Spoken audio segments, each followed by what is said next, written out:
We're living in this amazing moment of biology where we can put a gene that encodes something on the surface of T cells that will make them programmed to search and destroy for cancer cells.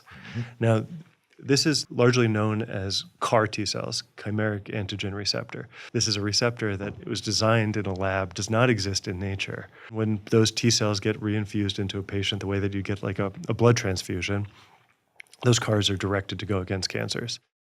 Welcome to the Huberman Lab podcast, where we discuss science and science-based tools for everyday life. I'm Andrew Huberman, and I'm a professor of neurobiology and ophthalmology at Stanford School of Medicine. My guest today is Dr. Alex Marson. Dr. Alex Marson is a medical doctor and scientist at the University of California, San Francisco. He is developing new ways to reprogram the immune system to cure cancers. Today, we discuss how your immune system works, how autoimmunity works, and how gene editing and other new technologies can be successfully leveraged to defeat childhood and adult cancers. Dr. Marson is truly one of a kind in his understanding of the clinical aspects of cancer treatment, the science of the immune system, and, as you'll soon hear, in explaining the things that genuinely increase your cancer risk, many of which are surprising, and the actionable steps that we can all take to reduce our probability of getting cancer. In addition to the usual factors, smoking, UV light, and environmental toxins such as pesticides, we discuss the actual cancer risks that come from things like eating charred meats, airport scanners, and food additives, and how to gauge your individual level of risk. We also explore gene editing for reversing diseases, which until recently was science fiction, but now is a reality. By the end of today's episode, thanks to Dr. Marson, you'll have the most up-to-date understanding of the state-of-the-art science for cancer prevention and treatment, knowledge that is certain to impact you or a close friend or family member in your lifetime. Before we begin, I'd like to emphasize that this podcast is separate from my teaching and research roles at Stanford. It is, however, part of my desire and effort to bring zero cost to consumer information about science and science-related tools to the general public. In keeping with that theme, today's episode does include sponsors. And now for my discussion with Dr. Alex Marson. Dr. Alex Marson, welcome. Andrew. This is the first time that we're going to have a serious discussion about the immune system, cancer, and gene editing technologies on this podcast. So I'm delighted that you're here. It's also great to see you again. Thank you for having me. Really, really good to see you. Yeah, it's been a while. Let's start off with the big picture. Yeah. How are we doing?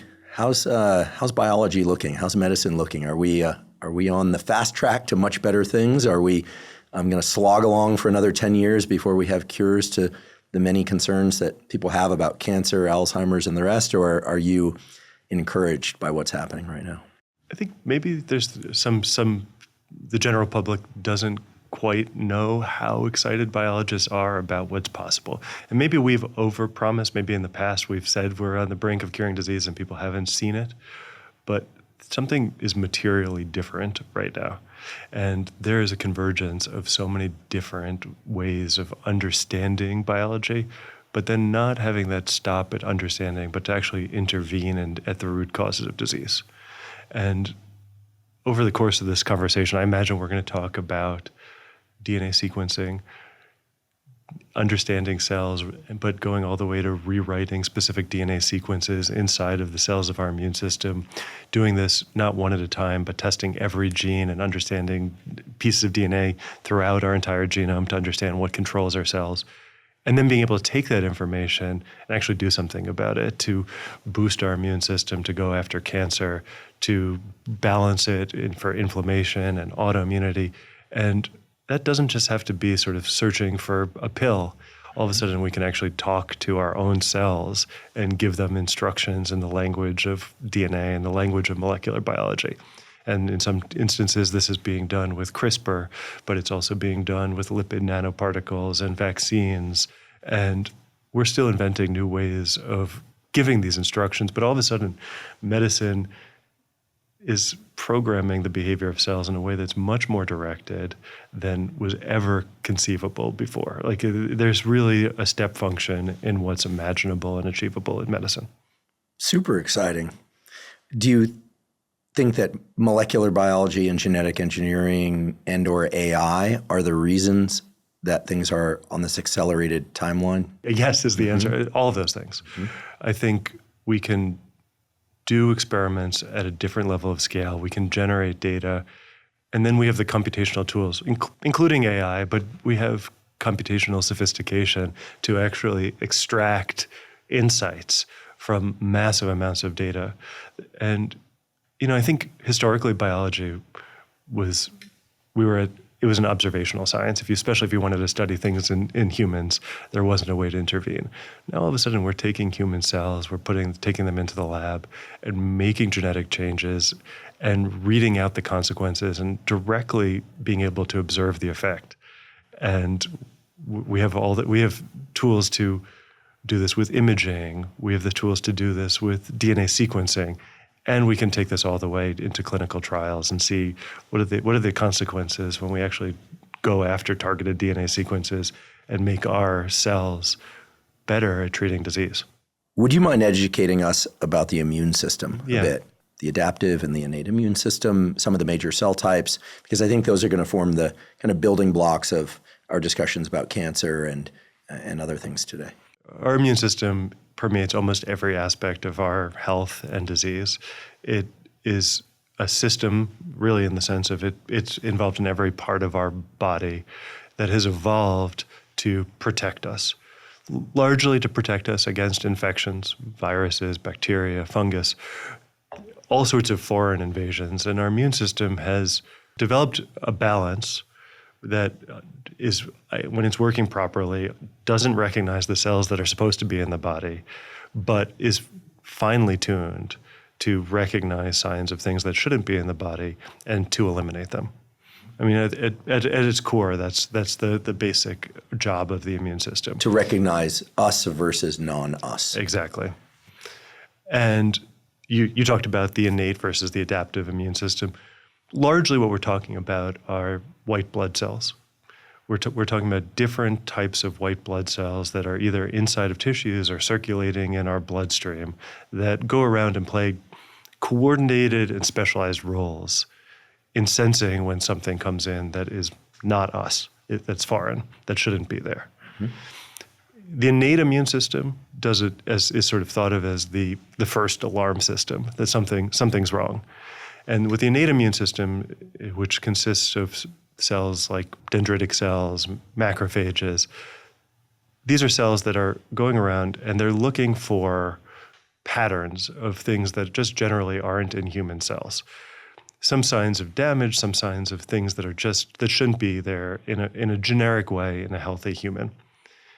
When those first alarm systems get triggered, all of a sudden these innate immune systems start releasing things, they change their state, and they send off an alarm to other cells in the immune system. And then they often recruit in the second arm of the immune system that you mentioned, the adaptive immune system. We'll talk a lot about the adaptive immune system today. And the major players in the adaptive immune system are a group of white blood cells that are collectively known as lymphocytes. But we'll talk about B cells and T cells in particular, which are major groups of lymphocytes. We've been focused heavily on T cells. T cells play a central role in coordinating the fine-tuning of the immune response. One of the amazing things about the T cells is that each T cell naturally in our body is one of the few places where each cell will actually have a different piece of DNA that's not inherited in our germline sequence. Each T cell will make its own receptor that is generated largely at random to go and sense something, and those sensors that get put on the surface of T cells are there to engage. And if they're engaged, it's a sign that something has been recognized as foreign.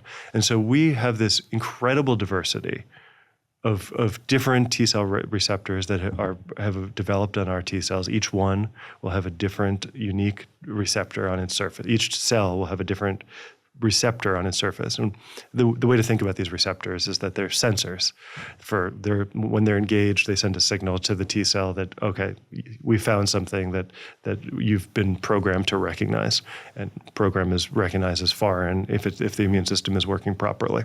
And are the genes that these T cells make as these receptors, are those based on experience of the organism? Because you said that it doesn't come from the germline, but we should clarify that the germline is not about infectious germs in this context. The germline DNA is from the sperm and egg that were your parents. Yeah. It became you. There's recombination of those genes, and then there's you, all, each and all. And the T cells are making genes that neither your parents necessarily expressed, nor that you were expected to express, except based on what? Exposure to particular pathogens? Like, why do they make certain receptors and not others? Largely random. It's actually, there's the pieces of DNA at this part of the DNA actually recombine and get pasted together in unique ways. So it's probabilistic. It's probabilistic, and that's what allows us to have cells that lying there and waiting for things that we've never encountered. If a bacteria might come into existence or a virus might come into existence that doesn't even exist now in nature, but we might have T cells lying there waiting that could be engaged by those proteins on the surface that viruses would introduce. That's incredible. Would you mind mentioning the role of the thymus? These days I'm hearing more and more about we have a thymus, then we lose a thymus. Would it be beneficial if we could keep our thymus around? So thymus is actually the reason the T cells are called T cells is the T stands for thymus. And the thymus is an organ that it does sort of shrink as we age, but at least in childhood, it sort of lies by your heart. And it is the place where T cells go in a key place of their education. So they are making these sensors largely at random. And in the thymus, they get culled. They get selected. And the ones that by accident are generated that recognize something that is supposed to be in your body, if the T cell engages a natural target in the thymus, those cells will die. And so what emerges from the thymus should be, and this is not a perfect process, but should be things that have emerged at random, but then are selected to remove things that recognize your own body targets. There's sort of a negative selection. There's a negative selection of the stuff that's you, so that your immune system doesn't attack you, and it knows you from non-you. Yeah, that's exactly right. There's actually both a positive selection and a negative selection. That's exactly the right way to think of it. The cells will only emerge from the thymus that if they have a receptor on their surface that's there, so that's one positive selection. But if it engages with a self-target in the thymus, it gets negatively selected. So what comes out are T cells that are there with sensors in place to recognize things that shouldn't be there. Okay, so your thymus and your T cells get educated in childhood. Yeah. And that's what you're working with, except that the immune system can adapt and make antibodies to things it doesn't recognize. The antibodies come from the other type of lymphocytes. So now we can talk about the B cells. B cells are this other type of lymphocyte that work in coordination with T cells, and they're the antibody-producing cells. So they actually have a similar process where they're generating different antibodies at random through a similar kind of recombination event. They have their own form of selection that they go through. And then those antibodies can then be released into the bloodstream and are the basis for protection against infections after we get them. I'd like to take a quick break and acknowledge our sponsor, BetterHelp. BetterHelp offers professional therapy with a licensed therapist carried out entirely online. Now, I've been doing therapy for a very long time, and I can tell you that it's a lot like physical workouts. There are days when I want to do it, and there are days when I don't want to do it. But when I finish a therapy session, every single time I come away feeling better and knowing that the time was well spent. And typically, when I finish a therapy session, I come away with a valuable insight or some new perspective on something that I've been working through, whether or not that's with work, with relationships, my personal life, or simply my relationship with myself. There's just so much benefit that comes through effective therapy. And that's not just my personal experience. There are loads and loads of clinical studies to support that. With BetterHelp, they make it very easy to find an expert therapist who can help provide the benefits that come through effective therapy. They have a short questionnaire to help match you to the ideal therapist for you.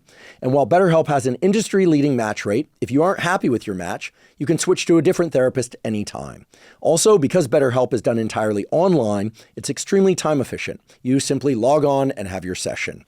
If you would like to try BetterHelp, go to betterhelp.com/Huberman to get 10% off your first month. Again, that's betterhelp.com/Huberman. Today's episode is also brought to us by Helix Sleep. Helix Sleep makes mattresses and pillows that are customized to your unique sleep needs. Now, I've spoken many times before on this and on other podcasts about the fact that getting a great night's sleep is the foundation of mental health, physical health, and performance. When we aren't getting great sleep on a consistent basis, everything suffers. And when we are sleeping well and enough, our mental health, physical health, and performance in all endeavors improve markedly. Now, the mattress you sleep on makes a huge difference in the quality of sleep that you get each night. How soft it is or how firm it is all play into your comfort and need to be tailored to your unique sleep needs. If you go to the Helix website, you can take a brief 2-minute quiz and it will ask you questions such as, do you sleep on your back, your side, or your stomach? Maybe you know, maybe you don't. Do you tend to run hot or cold during the night? Things of that sort. You answer those questions and Helix will match you to the ideal mattress for you. For me, that turned out to be the Dusk, D-U-S-K mattress. I've been sleeping on a Dusk mattress for more than 4 years now, and it's been far and away the best sleep that I've ever had. If you'd like to try Helix, you can go to helixsleep.com/Huberman, take that 2-minute sleep quiz, and Helix will match you to a mattress that's customized for you. Right now, Helix is giving up to 27% off their entire site. Helix has also teamed up with TrueMed, which allows you to use your HSA, FSA dollars to shop Helix's award-winning mattresses. Again, that's helixsleep.com/Huberman to get up to 27% off.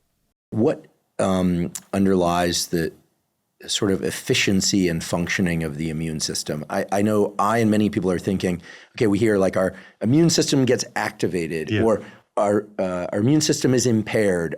The one thing that I'm certain supports the immune system is great sleep, right? We just know this. If we don't sleep well or enough, we get sick.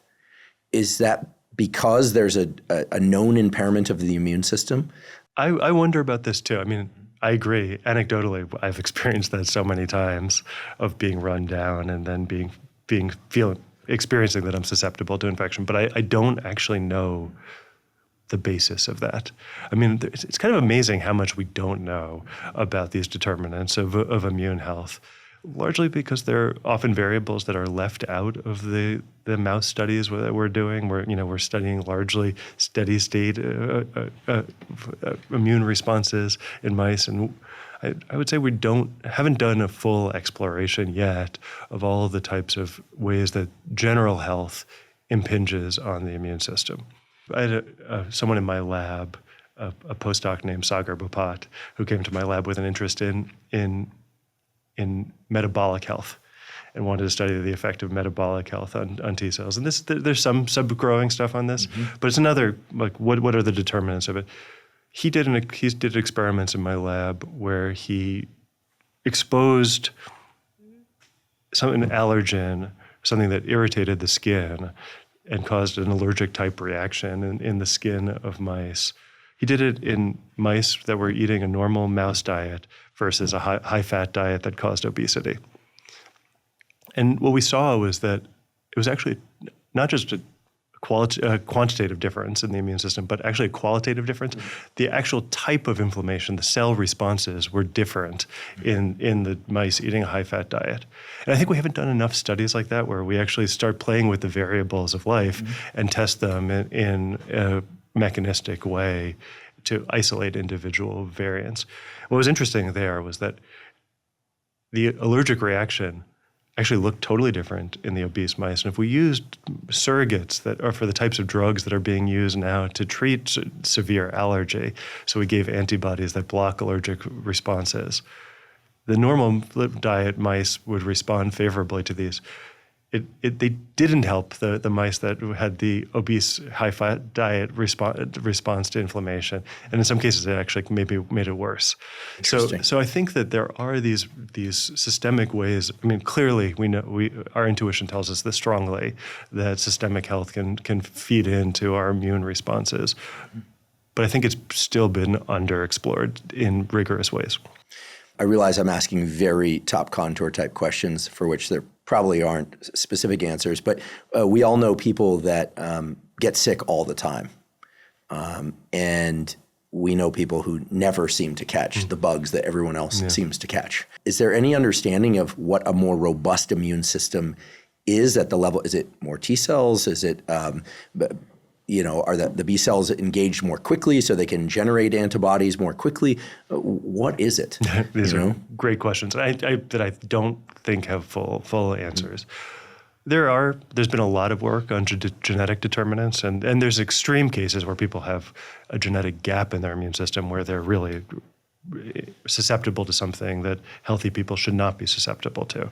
And you see that there are certain types of infections that either happen or happen with a different type of severity in people with genetic deficits in certain branches of their immune system. And in some cases, you can pinpoint that. We just talked about the innate immune response, the adaptive immune response. You can see that certain genetic mutations that people inherit could influence one or multiple branches of that immune responses and the consequences that manifests itself with different types of infection.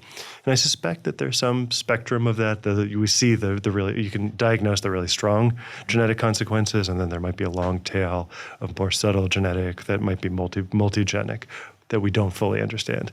And then I'm sure that there's other determinants of health that are just multifactorial. And it also becomes this interplay between the health and then what you get exposed to by your environment. Yeah, speaking of which, I'm familiar with some studies from Stanford, I believe, where kids that have no exposure to peanuts get peanut allergies. Yeah. And careful, subtle, increasing exposure to peanuts essentially protects them against peanut allergies. So is it true that when we're young, that exposure to pathogens and different foods gives us a more robust immune system? I think that there's what we're exposed to and what we develop tolerance for is critically important there's some windows of early life that I think we're particularly susceptible to becoming tolerant. And I think if we don't get the proper exposure to certain things, all of a sudden our body can start to be hypersensitive to them, which manifests as allergies. Now there's this balancing act. I think the fear of allergies makes people more hesitant to expose kids. And I think it can get into these dangerous zones of you don't want to expose kids who are going to have a dangerous allergic response. But on the other hand, critical early exposure is part of how tolerance is maintained. And I think peanut allergies, there is strong evidence that exposure to peanuts can be beneficial in people who are not yet allergic. What's going on with autoimmune conditions? Yeah. Is this that the B cells and T cells are at a probabilistic level? The T cells developed some reaction, so to speak, a binding to cells that we naturally make that they shouldn't have. It's just like it happens. Yeah. I've always been intrigued by the idea that when the immune system is really ramped up, people will experience autoimmune-like symptoms. I had experienced that as a master's student. I was working so much and probably not eating enough and drinking so much caffeine back then that I got some kind of funky skin lesion things. I went to the doctor and they're like, oh, you're starting to get some attack of the deeper layers of your skin. You just need to work a little less. And sure enough, did that. And that did the trick? It did the trick. But I was just, it made me so keenly aware of how the immune system will, for lack of a better word, adapt to conditions. And it was trying to keep me healthy. Yeah. And it overshot the mark, basically. I sort of walked you through it at a first principle, like how things are supposed to work. I told you, okay, there's this process of generating receptors on the surface of T cells. Antibodies get generated on B cells. That they go through this positive selection and negative selection. That's a delicate balancing act, and it doesn't actually work that way in practice. In practice, T cells escape from the thymus that do recognize our own self-antigens. And there's actually secondary mechanisms to block that. But autoimmune diseases emerge when those normal checks fail. And I think it's a consequence that the immune system has two major responsibilities. It has to be primed to protect us from infections, which would be fatal, and be strong and recognize this incredible diversity of potential foreign dangerous things that we might experience. But it also has to not recognize our own cells. And it can miss the mark in both ways. And so autoimmune disease, it manifests in different tissues. If your immune system starts recognizing targets in your joints, it can cause rheumatoid arthritis. If it's in the cells that produce insulin in the pancreas, it causes type 1 or childhood diabetes. If it's the myelinated cells in the brain, it's multiple sclerosis. So this is autoimmunity and inflammation of different kinds cause their own pathology. So the immune system is always these sort of two sides of the coin, making sure that we're having strong responses to infection. We'll talk about cancer, where we want to also strengthen our responses. But for autoimmunity, inflammation, allergies, we want to make sure that, like, our goal therapeutically with drugs is to make sure that we make the immune system under control. And ideally do it in a targeted way so that you don't have to turn off the whole immune system with blanket immunosuppression, but to do it in a way that just makes you tolerant or not reactive against the things that are being inappropriately targeted by the immune system. Two things that I'd love to understand about the immune system is how is it that an immune response, let's say to a cold virus, is systemic? Like where is the sort of master controller? Is it, or maybe it's a distributed system that says, like, okay, we need to launch a body-wide response as opposed to a localized response. I can imagine, like, with a splinter, of course, you're going to get a localized response. It's a little piece of wood or metal, and so you're going to get the innate response, and you're going to get some pus around it, and it'll kind of localize the wound. But when it comes to an invasive virus like the cold virus, it overtakes us, right? The production of mucus, so we get the headache, and I think it's the systemic effect that intrigues me so much. Like, where is the signal to launch a systemic versus a localized response in the immune system? How does it determine that? I think some of it depends on what virus we're talking about, how systemically invasive the different viruses can be.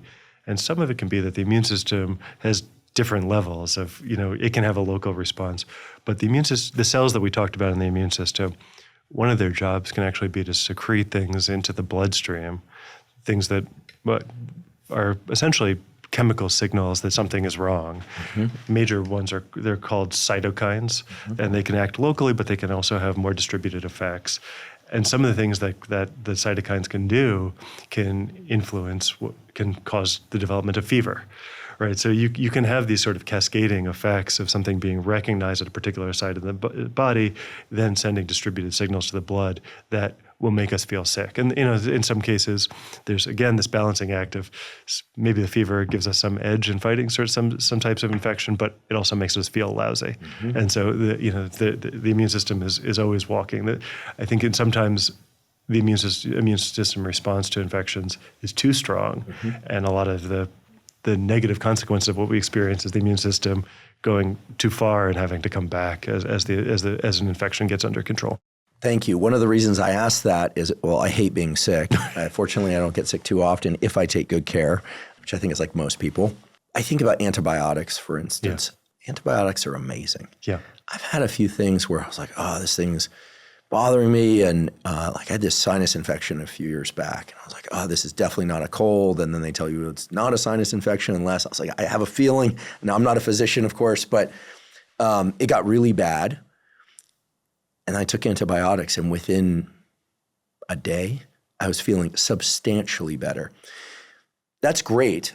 Many people have such experiences with antibiotics. I realize they can be overprescribed, and you can end up with antibiotic-resistant infections. That's a concern for sure. But what is the sort of inherent danger of using things like antibiotics the way I described, like not in a life or death situation, to mitigate the duration or the intensity of some sort of infection?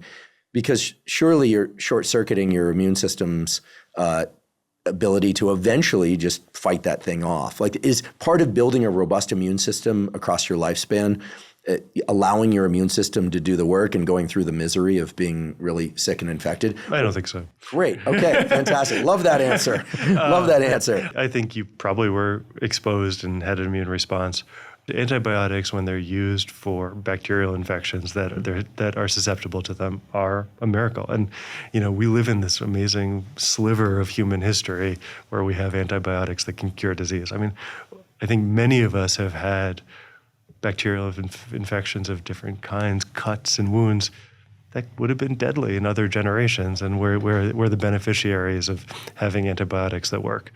We are at some risk that if we overuse them, that window of human history might come to an end if we don't continue to replenish new antibiotics, but we gain more and more bacteria that are resistant to antibiotics. Are people developing new antibiotics? It's an underfunded area of medicine. Because I just hear amoxicillin, penicillin. Yeah. I have a friend over in the UK who's been having some eye symptoms that, from what I'm learning, we're still learning, is likely an infection near the posterior chamber, which just simply means his vision is potentially at risk. Systemic antibiotics are very likely going to save his vision.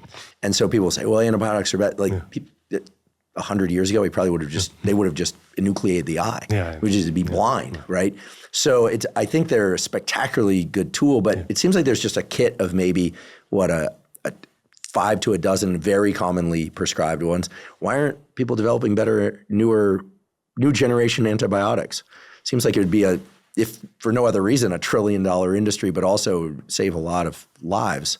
I don't know whether there's a business reason for that, or but it is an underfunded area. Like it's not where medicine has turned enough attention, and I do think it's a genuine risk. All right. Well, some entrepreneurial young guy or gal or both will launch into it. I want to understand the relationship between the immune system and cancer. Yeah. But perhaps first we should talk about cancer, what it is and what it isn't. I think there's a lot of misunderstanding out there that cancer did not exist in our not so distant past. I mean, you hear this, like people say, cancer is a new thing because of the advent of, all these devices with EMFs and radiation. That's certainly not what I believe. Has cancer been around a very, very long time? Do we have evidence for that? Yeah. I mean, if anyone's really interested, I would highly recommend this book, The Emperor of All Maladies, which is really a biography of cancer as a disease, and talk about, the long history of going back as far as there's records of tumors of various kinds and the misery associated with that. We have a very different understanding of cancer right now, right? And I think cancer is one of the most sophisticated genetic understandings of disease. Doesn't mean we can always do things about it, but now we can understand mutations that accumulate in cells. And all of a sudden, so the DNA inside of a healthy cell is there programming. So if you have a skin cell, your DNA is programming your skin cell to be a skin cell. In cancer, all of a sudden, some combination of mutations emerge in that cell that lose its normal regulation. The skin cell is no longer getting the proper signals from its DNA to stay in the right place, and it goes and switches into a mode where it's dividing out of control. And the result is that those cells will then transform into cancer cells. They'll start dividing. They'll lose the normal architecture. The risk is that they can disrupt things in the tissue where they are, or that further mutations can accumulate and they can actually start spreading into distant sites in the body. And that's metastasis, when a cancer goes from one local site to another part of the body.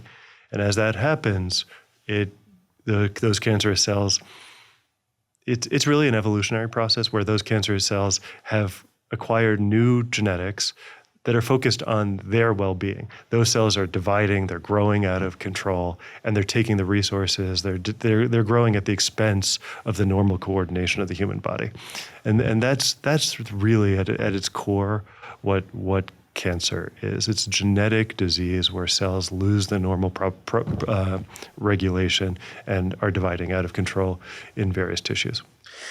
I can see the picture in my mind where otherwise healthy cell gets a mutation. We can talk about how mutations arise, and then starts spitting off daughter cells, as it's referred to. Yep. Why would the daughter cells inherit the mutation necessarily to then create more cells? Because that's the proliferation of the tumor. Yeah. Certainly cells propagate their DNA into their daughter cells, but I could imagine a situation where every day, some of our cells get a mutation, spit off a couple daughter cells, and then those daughter cells are terminal, as we say, right? And they don't create more cells. Is that happening all over the body every day? So how is it that the DNA that creates the further propagation gets passed from one cell to the next. I do think this is happening constantly. It's a process that every time a cell is around, especially as it's dividing, there is some imperfection in how the DNA has, inside each of our cells, if that cell is going to replicate, the DNA has to replicate itself. So you end up with two copies of DNA that should be the same, each one being passed on to the two daughter cells of that dividing cell. That process of DNA replication is imperfect. And if there's any kind of damage during that process, one of those two copies might end up different than the other one, in which case you end up with a mutation now in one daughter cell and not the other. If that is deleterious, or if it's damaging, which probably most mutations are, those cells might start to die off. Okay, the DNA got messed up, those cells that are carrying that DNA die. Yeah, they can't take up glucose, they just can't do cell stuff. And there's a lot of control mechanisms in the cell that say if something's wrong, let's send a programmed cell death signal to that cell, and cells will kind of implode with various processes when something is wrong. And that happens most of the time. The problem is if that change all of a sudden starts to not be damaging, but to actually be a signal, okay, now the cell is growing more. It has some benefit that it's accumulated as a result of that mutation. Now that cell will start to divide more, and that cell that's carrying that first mutation might start dividing more. Both of its daughters now will pass on this mutation that's made it divide more.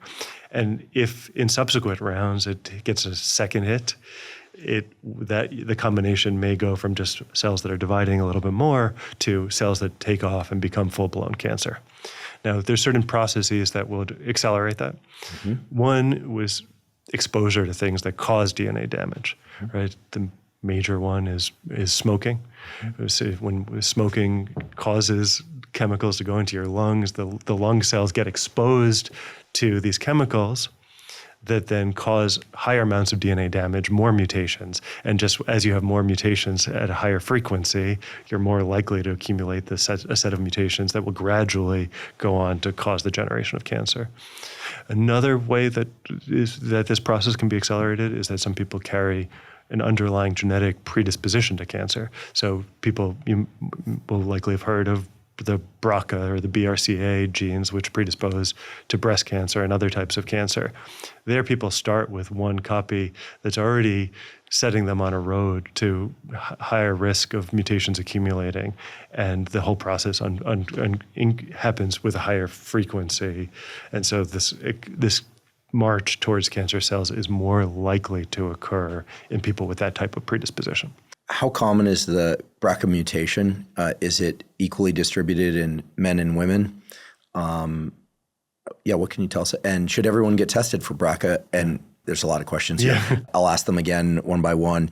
And then, of course, we'll talk about things that could be protective, but certainly avoiding smoking would be paramount. Yeah. So how common is BRCA? So in terms of mutagens, like the big ones are smoking, sun exposure for melanoma. I know the balancing features of sun exposure. Yeah, and we can talk about that. But clearly UV is a risk factor for DNA damage in the skin. I'm perfectly happy going on record. The things I've said around sunlight have been contorted so many different ways. It's like a pretzel twist now. No, it's more like one of those balloon animals at a party, but it's not. It's a mess. Too much UV is bad. For skin cells, it's just bad. You need some, but too much is bad. Long wavelength light is great. And therein lies the challenge. But love sunlight, but you don't want excessive UV. Avoid getting sunburn, folks. Thank you.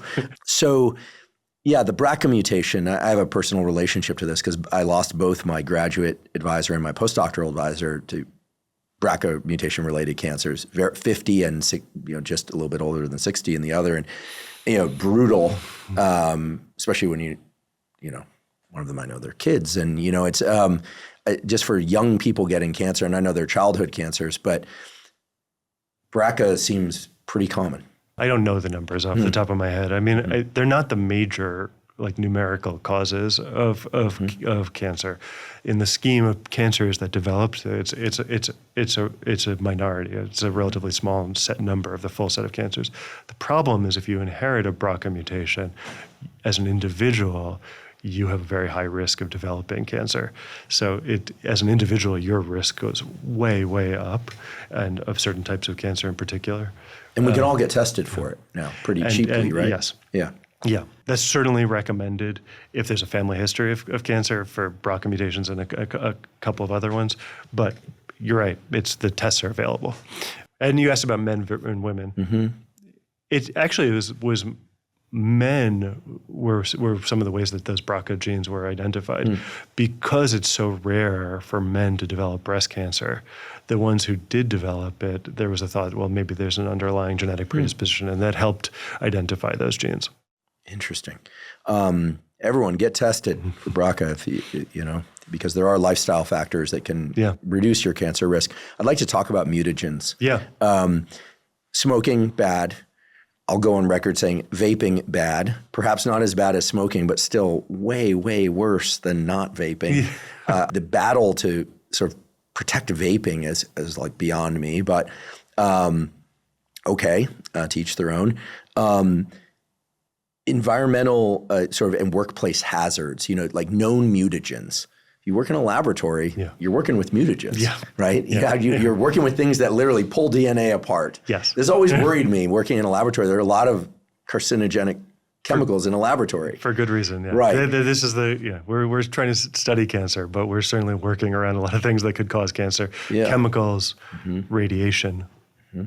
I don't know about you. I did a lot of experiments, radio labeling cells. I mean, fortunately we worked with, radio tagged amino acids with radiation that was, we were told, and I do believe was not as dangerous as some of the others. But I mean, so chemical exposures are a big one. Yep. And so those labels on paints and thinners and stuff in the garage, that's real. Yeah. That's a real thing. Yeah. They mutate cells.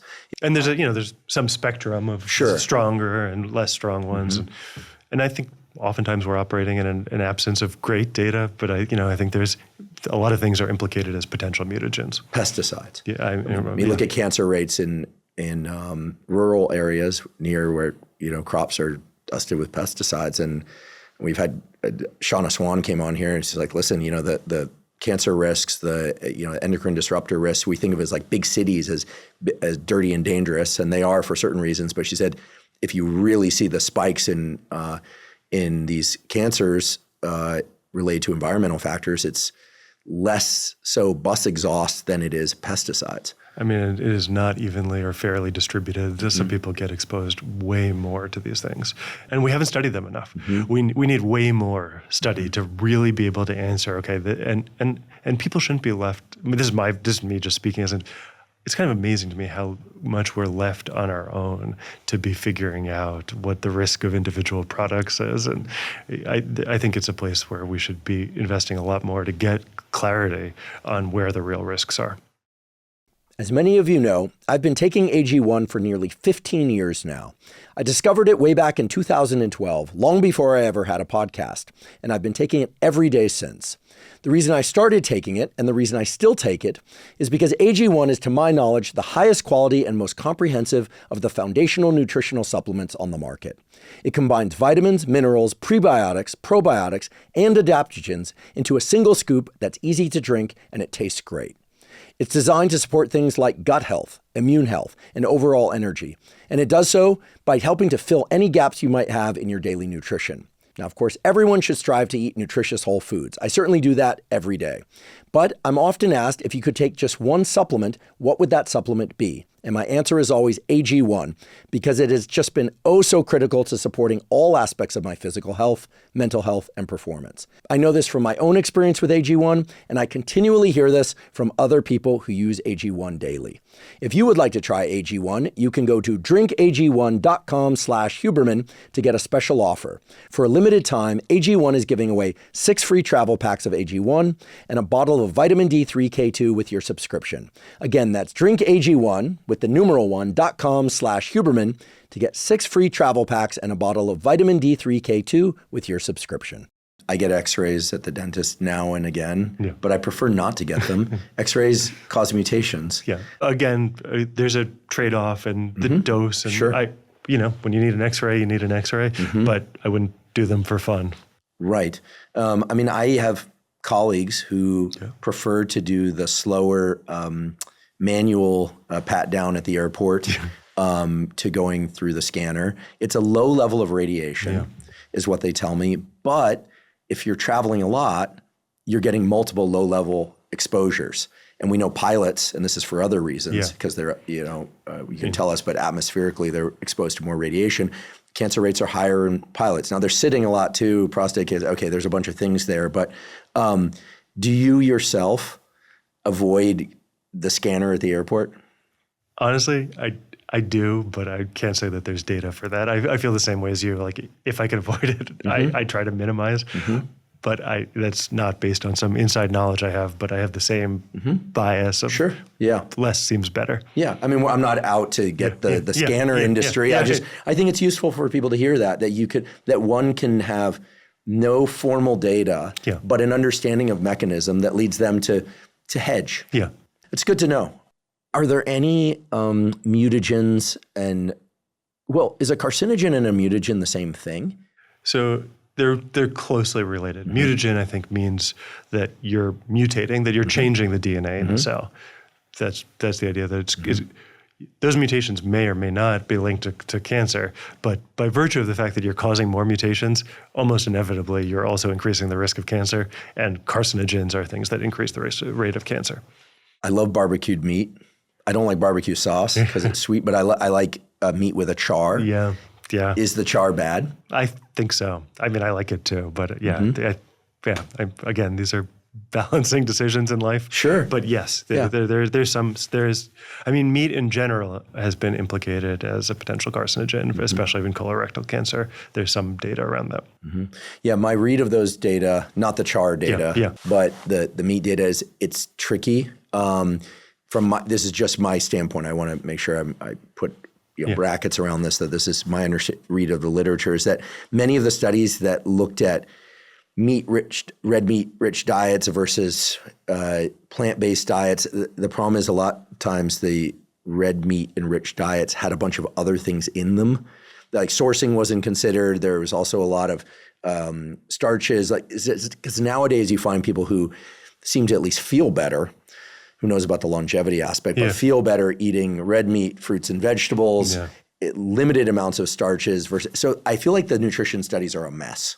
They're kind of a disaster. I certainly don't have clarity on this. And and it seems like it changes the direction.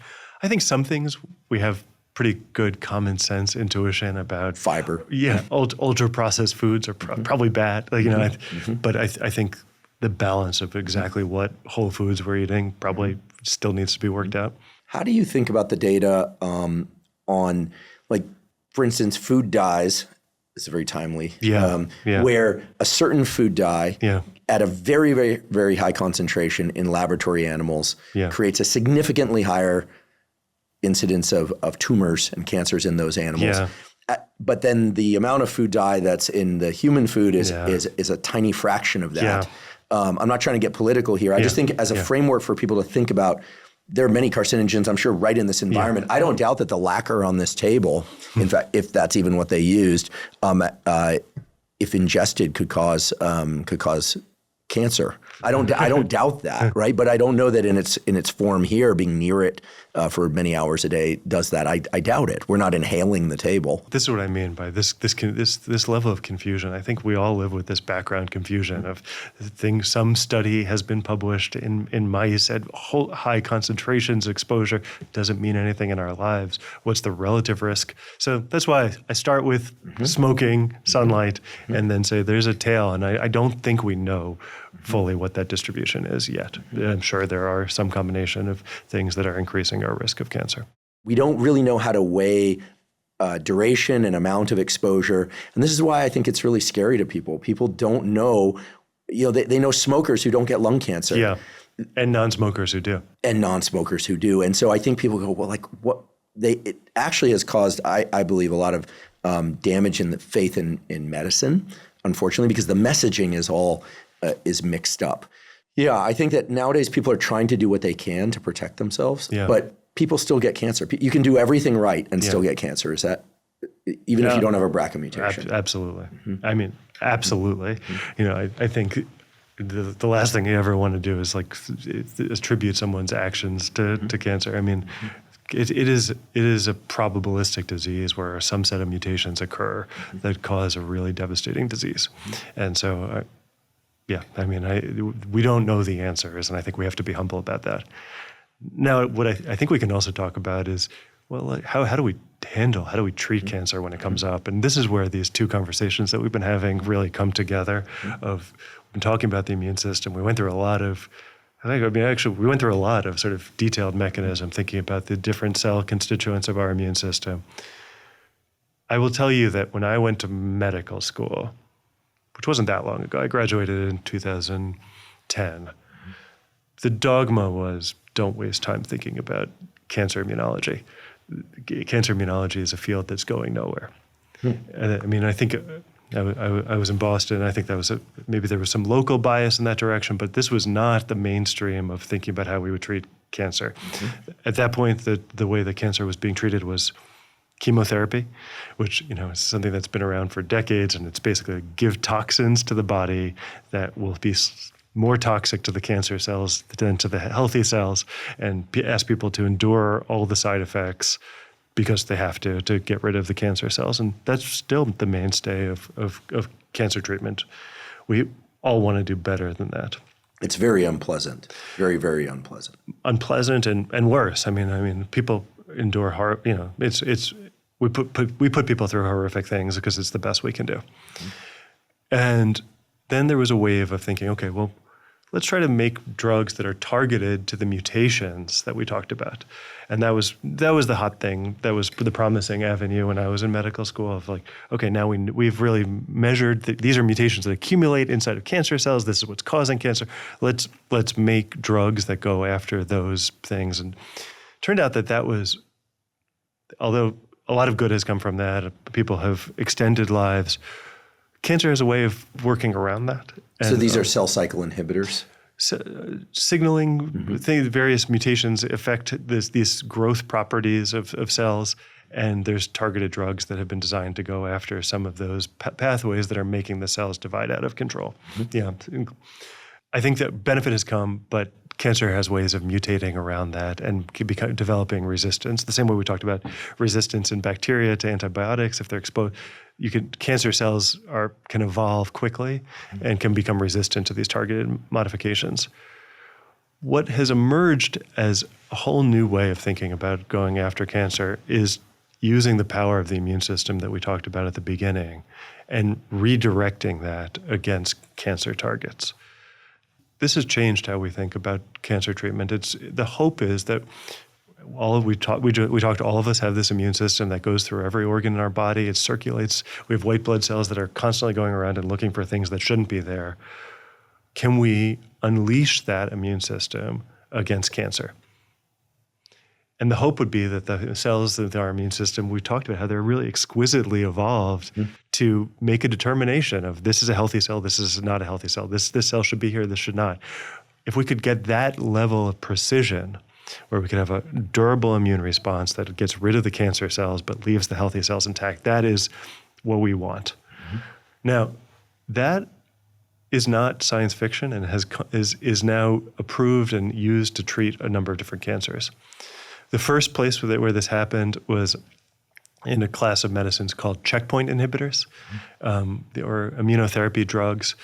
A lot of people will have heard of these things. PD-1, CTLA-4 are some targets where there are drugs that get infused that hit these things that are on the surface of T cells, and they actually are natural breaks to the T cells.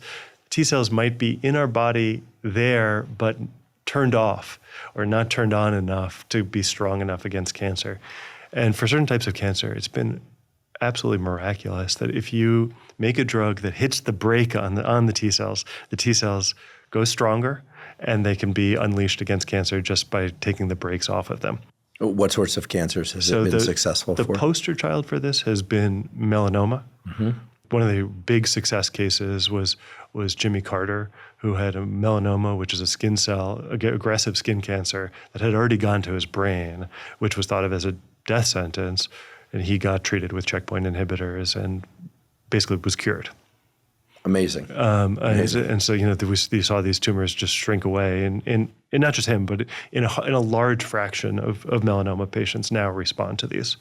And so that has changed how melanoma is treated. It's in other cancers to varying degrees, because some types of cancers can respond to this.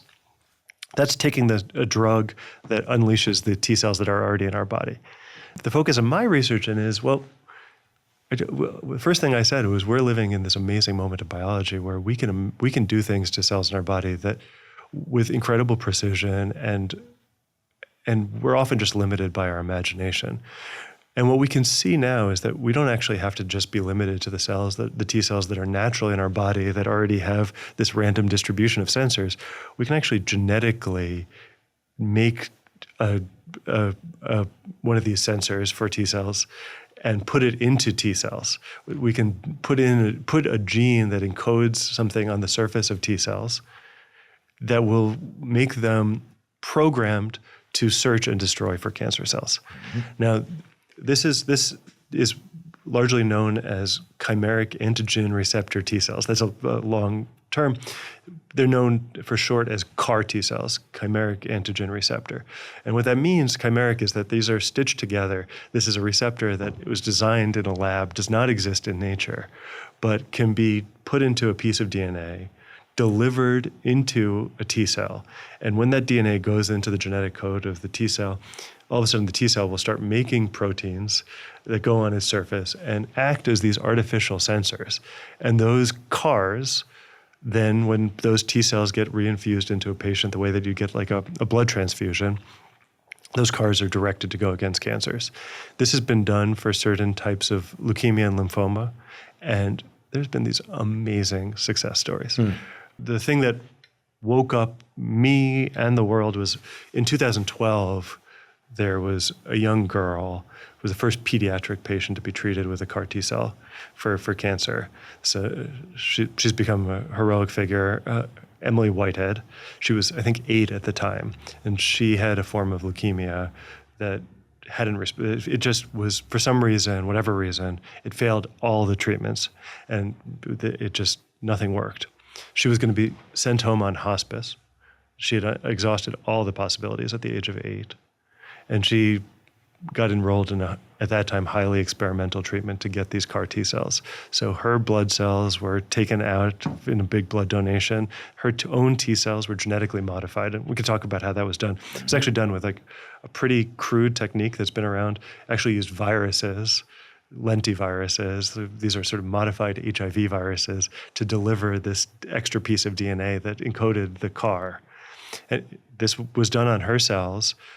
And then after that extra gene was put into the T cells were reinfused into her body. And it was not a straightforward course. She ended up in the ICU. The immune system had people in real time. People had to figure out how to control the immune system and the side effects. But as that was controlled, all of a sudden her cancer cells disappeared. Amazing. And the lentivirus itself didn't spark an immune reaction that outweighed the benefits of the cargo. No, amazingly, it really hasn't. I mean, there's been some discussion about the risks of using these lentiviruses, and we'll talk in a second about how we can do better now.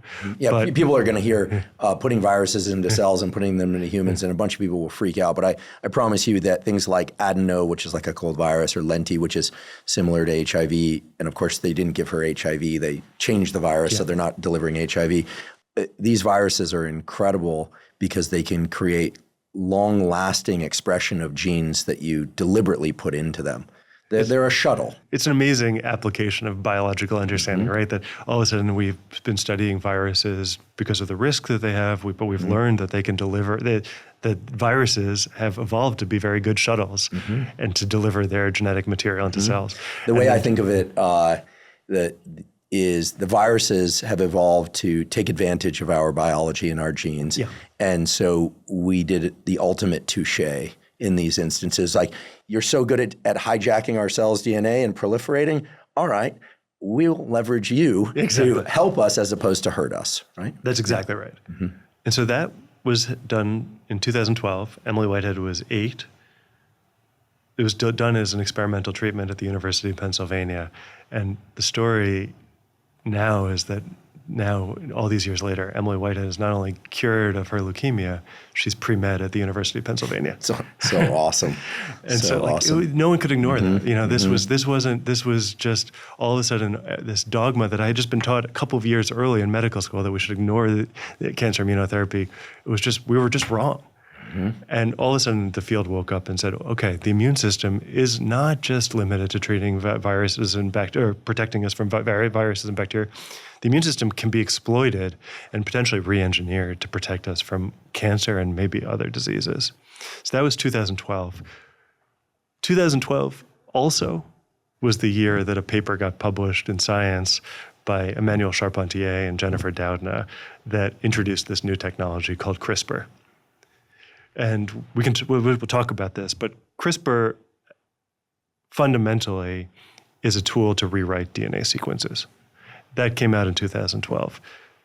And on a personal level, 2012 was also the year that I moved to San Francisco to start a lab studying T cells and how genetics influences T cells. I was looking around and trying to figure out what my lab would do. And all of a sudden, I was arriving with an empty lab space at exactly the same moment that the world was shown that T cells could cure cancer, and that we had a tool that could potentially rewrite DNA sequences, and that we wouldn't be limited to these lentiviruses, which are kind of clunky, the best tools we had at the time, but pretty clunky and non-precise in how they insert genetic material.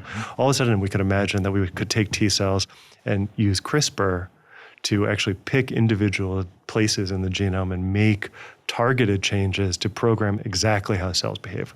And that is the basis for my ongoing work. We've put a lot of work over the years into being able to now take CRISPR technology, get it to work in T cells, to learn the rules about what are the genetic changes that will be most effective at making T cells into immunotherapies that cure patients with different diseases. Amazing. And then to go all the way and then actually use CRISPR to make T cells that can be input into patients with new levels of precision and power. And that's in clinical trials now.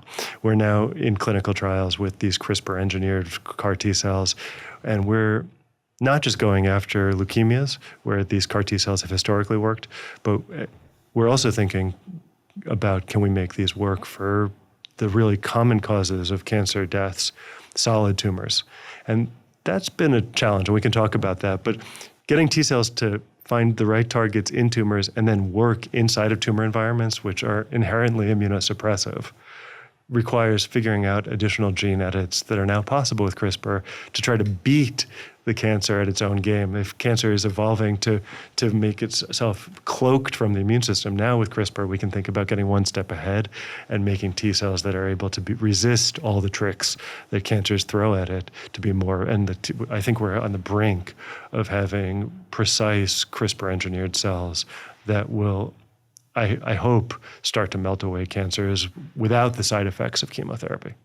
Amazing, just amazing. And the story of this young woman is spectacular. I have two questions before we talk about CRISPR technology. Yeah. The first one is it true, I believe it is, but is it true that cancer risk goes up as we get older? And if so, why? So that's the first question.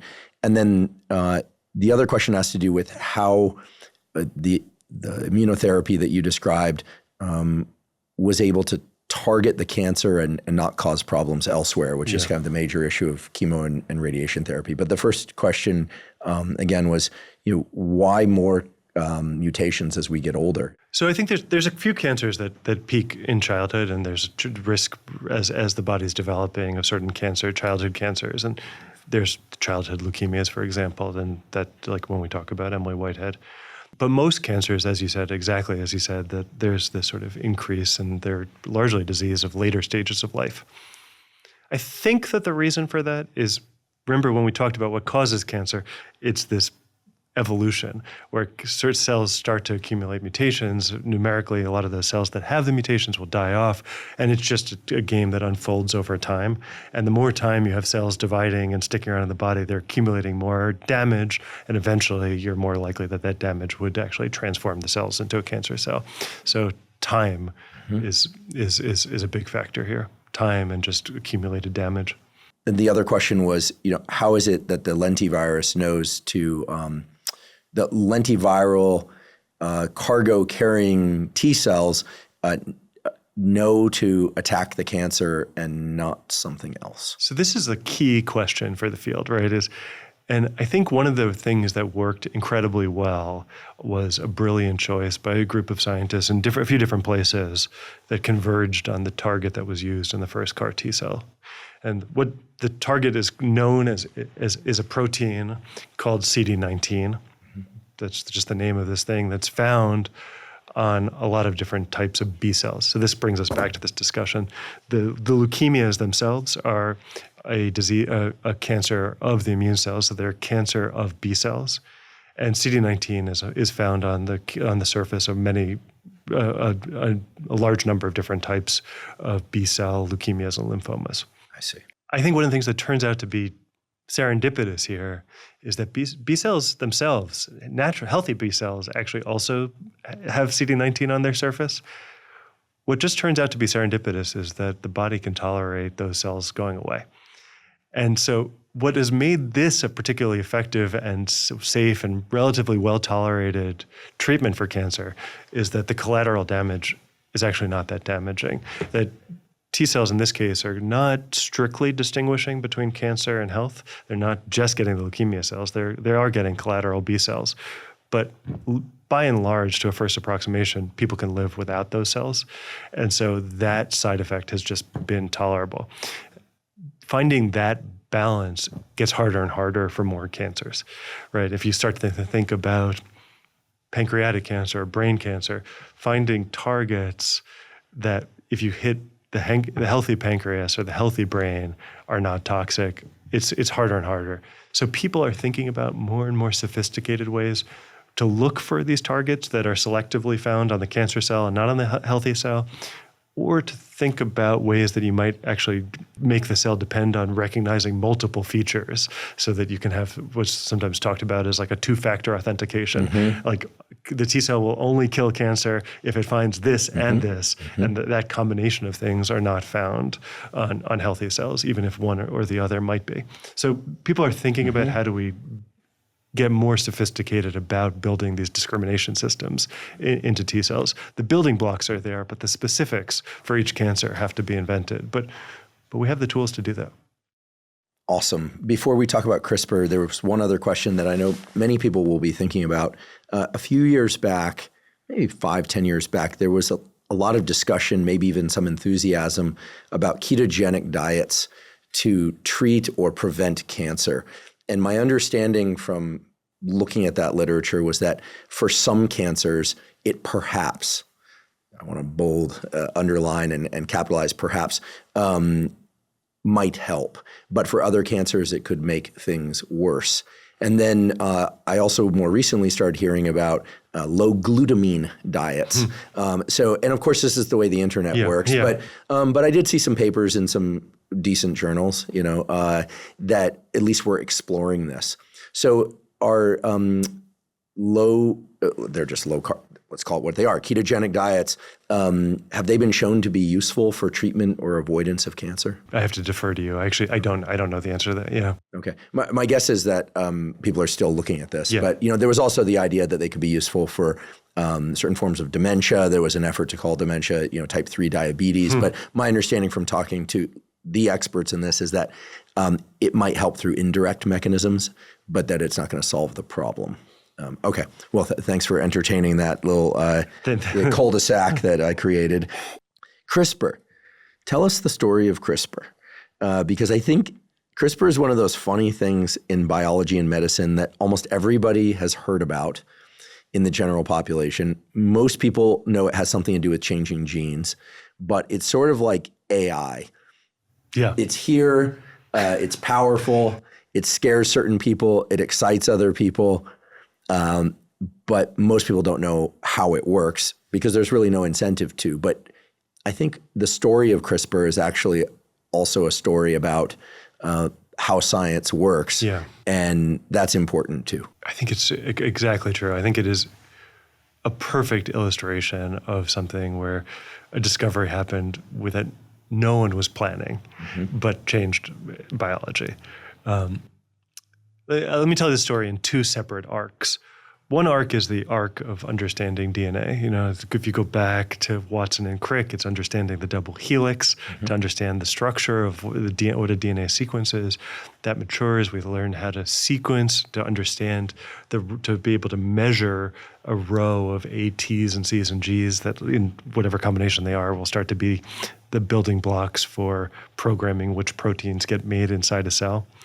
And then around 2000, we get to the first draft of the human genome, which is this multi-billion-dollar project across the world to come up with a draft of one human genome sequence, a milestone for biology and medicine.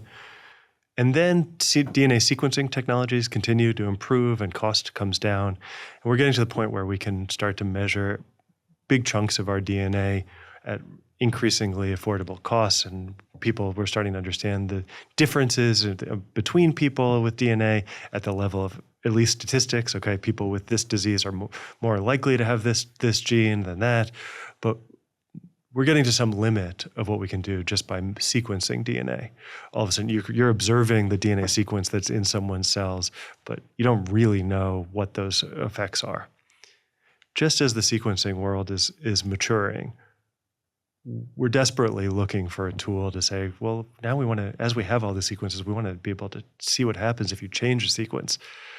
And people were stumbling around looking for different tools. There was a range of these things. There were zinc fingers. Lentivirus was another one that we just talked about, that with different degrees of efficiency, and people were trying to be able to change DNA sequences in cells, and it had been a long-standing effort. Out of nowhere emerges CRISPR as the answer to this problem. CRISPR was being studied as an interesting and unusual set of DNA sequences that were found in certain types of bacteria. There were these repeated sequences and no one knew what they were. And people, out of real basic curiosity about what was happening in bacteria, started studying these repeat sequences and what they were doing. And little by little by little, it was worked out that these repeat sequences actually formed the basis of a kind of immune system for bacteria. Now, we talked about the human immune system. Bacteria are just an individual cell, but they're also susceptible to infections, which is sort of a strange idea. Bacteria cause infections in us, but there's this arms race between organisms. Everyone's trying to kill everyone else. And so bacteria are constantly being bombarded by certain types of viruses. They're called bacteriophage viruses. And they've evolved bacteria have evolved a series of defense mechanisms to protect themselves from these viruses. CRISPR turns out to be a bacterial defense mechanism against viruses, which is kind of amazing that this thing that has entered into popular culture is a bacteria protection against bacteriophage. Now, why has this caught the world of biology by storm? Well, what was realized was that the way that CRISPR works to protect against itself, protect bacteria from viruses, is that it can recognize particular sequences of DNA, which are virus sequences, and discriminate whether it's a virus sequence or its own bacteria sequence. And it actually does that by scanning across the DNA and finding something that's recognized as a virus target and not a bacteria target. And when it finds it, it makes a cut. Okay. Now this sounds technical, obscure, but what was recognized, and this became the basis for a Nobel Prize with Jennifer Doudna and Emmanuel Charpentier. Many people around the world have contributed to this field. What was realized was that this could be repurposed as a tool. If we take it out of bacteria, we could actually exploit this CRISPR system that had evolved to protect bacteria. And the same rules that allowed bacteria to scan across DNA and find a virus sequence and cut it could be used to scan across any DNA and cut at a particular sequence. That's the power of CRISPR. Now, why do we care so much about being able to cut a particular sequence? If you can cut, you can also start pasting. You can cut out genes that are limiting you don't want to be in a cell. You can start pasting in sequences to replace mutations that cause disease. We can start pasting in big sequences like the sequence for CARs or other types of things that will make T cells more powerful. And this is, I'm focused on T cells, but this is now in every aspect of biology. People are studying this in plants and to make crops that will be drought resistant. People are studying this in every organ system to understand every type of disease and to build new types of molecular medicines. There's one other feature of CRISPR that's really important in this story. It's not just that this CRISPR can cut at a specific sequence, that it's evolved to cut at virus sequences. It's the way that it cuts that has made it really catch on in a way that none of these earlier technologies do. So CRISPR, if you think of it as it's an enzyme that can cut DNA, and it can cut essentially almost any sequence of DNA. So how does it decide which sequence to cut? It does it by actually pairing with an RNA molecule. So CRISPR, sometimes called Cas9, which is a particular type of CRISPR system, is a combination of a protein, which is a scissor, and then an RNA that sticks to it. And the RNA is what actually programs where that scissor will cut. Okay, so this, and what's so special about that is that we actually know with near perfect precision the rules of how an RNA will recognize any DNA sequence. There's a complementarity where you can match up and know exactly which RNA you want to design. So you can now cut DNA sequences at will. And it's gotten to the point where now, if we want to cut a piece of DNA, we order a piece of RNA off the internet. It shows up in the lab in a matter of days. We mix it with Cas9 protein, and then that's going in T cells the next day, and we're able to introduce a cut into any DNA sequence. So now you go back to the genome sequence that came out in 2010, and all of a sudden you can go on the internet, pick a place in the genome that you're interested in studying, order a piece of RNA, make your targeted CRISPR molecule, and make a cut or a cut and a paste at that particular site. And then in a very tangible way, read out the consequences. You're going into the source code of DNA inside of a cell, and you can, when you make that change, you can say, what happens to the cell? Is it a stronger response? Is it a different response? We can test it in test tubes. We can test it in models of disease. And then as we learn the rules, we can actually take those CRISPR-modified cells all the way and infuse them into patients. Incredible, and thank you for that incredibly clear and detailed explanation of the CRISPR-Cas9 system. A couple of questions. How precise is the cut?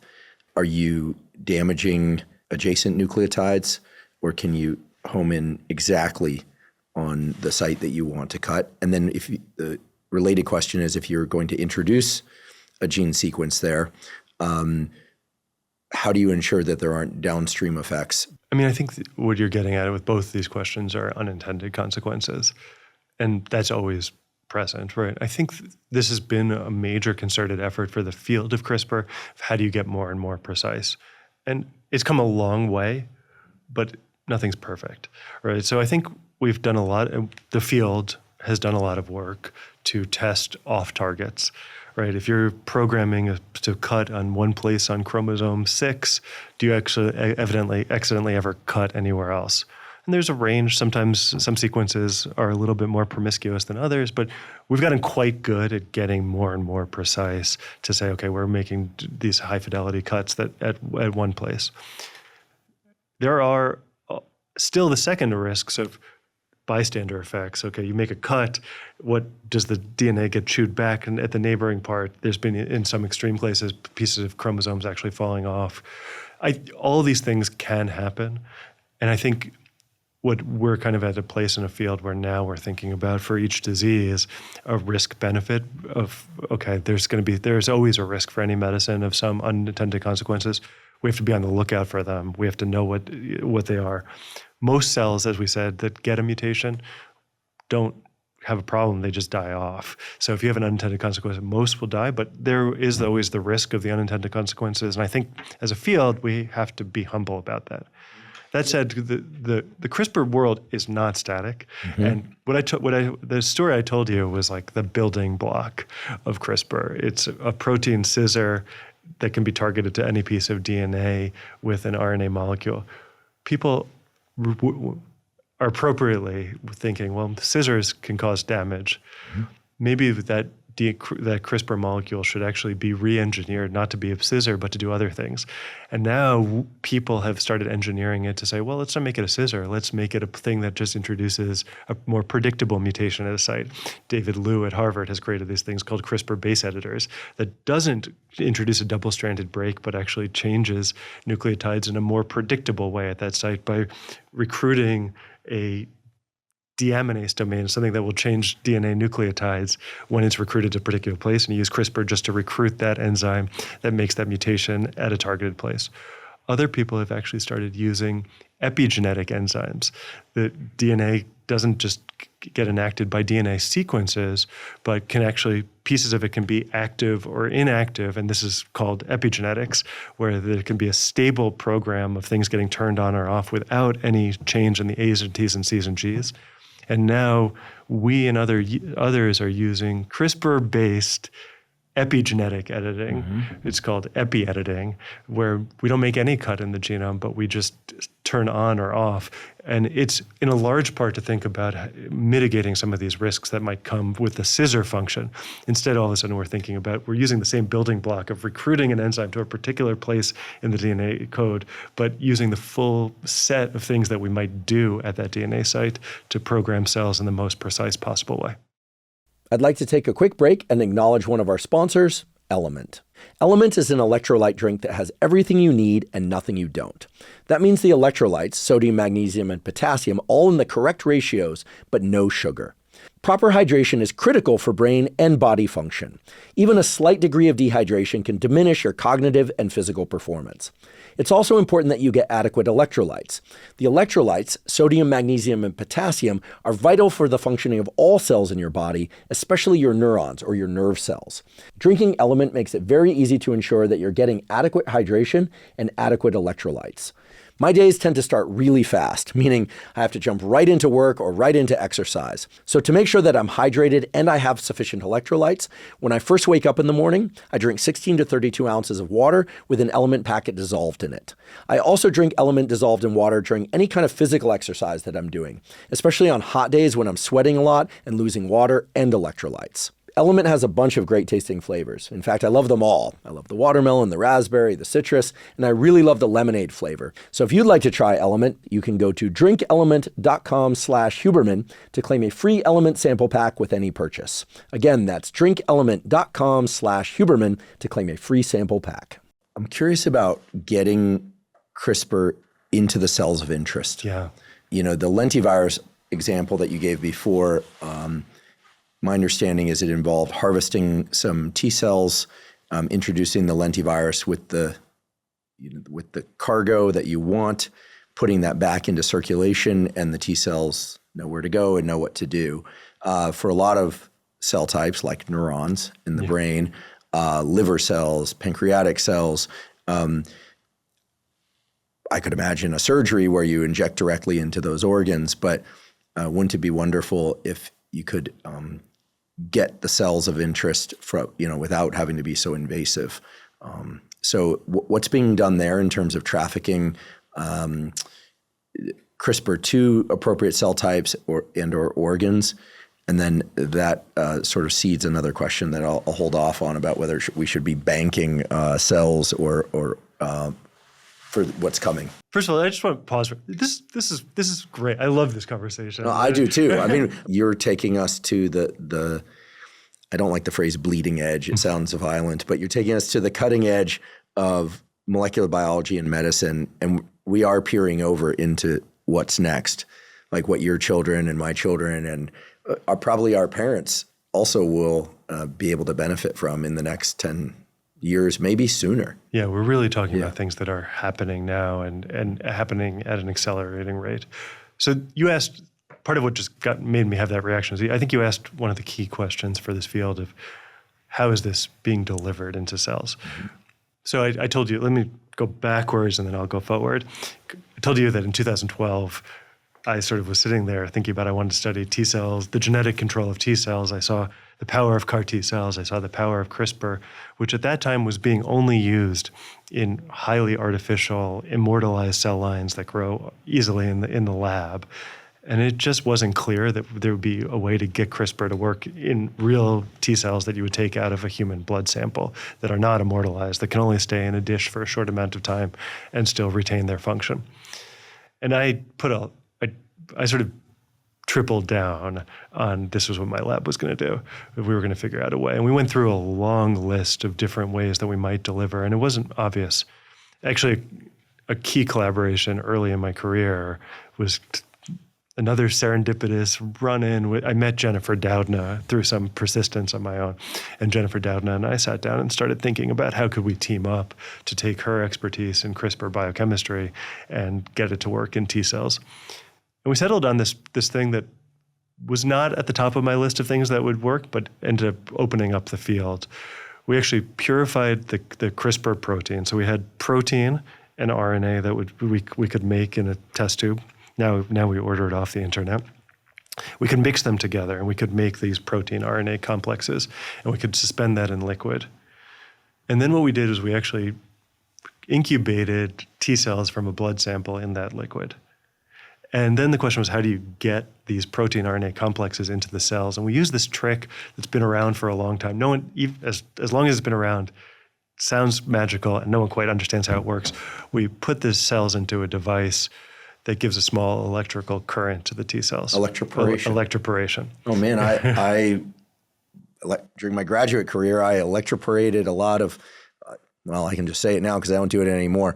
Electroporated a lot of brains of intact animals. Yeah. You inject DNA, it's floating around in the local tissue. You pass some square wave current. Yep. And the assumption is that it creates little transient pores in the cell membrane. And so it gets in, and sometimes you end up with 4 cells transfected, and sometimes you end up with 40,000 cells transfected. It's a wildly useful technique, but it's a little bit hit or miss. That's perfect description. And so my first postdoc in my lab, Catherine Schumann, sat there and tested different electroporation conditions all during these little pulse codes. 1 pulse, 12 pulses, long pulses. You're taking me back to my graduate and to some extent my postdoctoral years. It's unclear for given tissues, for given sequences, what's going to go into cells, what's going to not kill the cells. We were walking this tightrope of how do you make this pores big enough that CRISPR will get in, but that the cells don't die. And we did it, and we did it, and we've optimized this, and it was one of those things.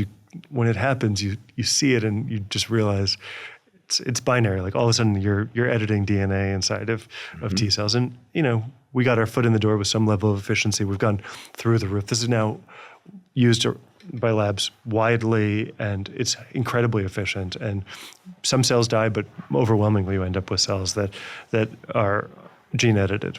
She figured out the protocol. Yeah, she really did. And it's been optimized. And then another grad student in my lab came in, this guy, amazing grad student, Theo Roth, and realized that he didn't have to stop there, that we thought we were limited to just putting CRISPR in and these very small pieces of DNA called oligonucleotides that were just changed a couple of nucleotides at a time.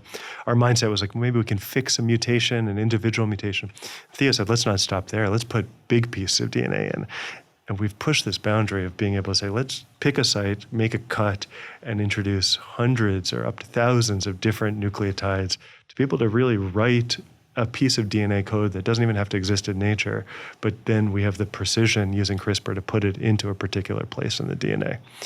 We started a company when that technology worked, a company called Arsenal Biosciences that's now in clinical trials. It's actually in its third clinical trial right now for solid tumors. It's in a clinical trial for prostate cancer that's about to start enrolling patients.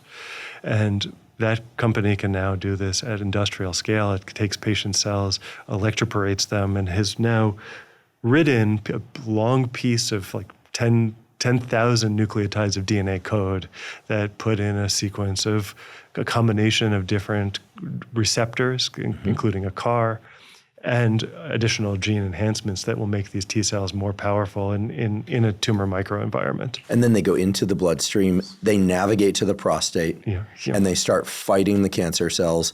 And I imagine you can also it sounds like you're putting some kind of resilience genes in there as well. That's exactly to right. bolster the healthy cells? To bolster the T cells that carry these receptors to make them persist longer Better and be able to warriors. function. Exactly.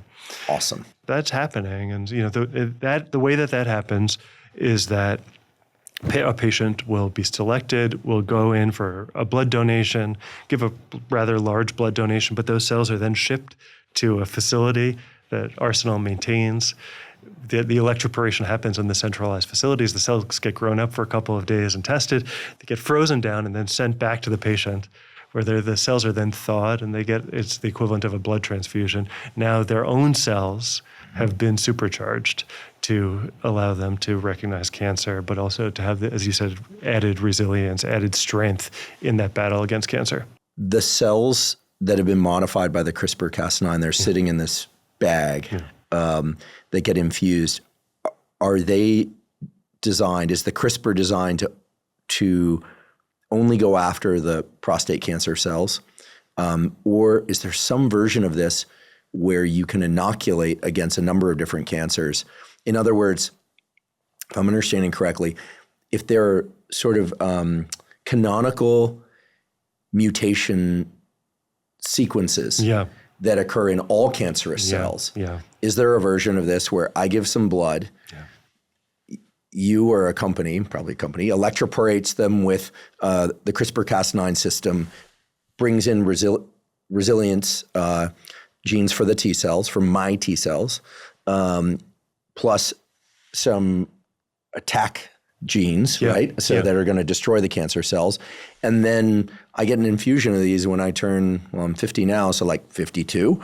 And then it protects against all cancers that probably are forming at multiple sites throughout my body, little mutations here, little mutations there.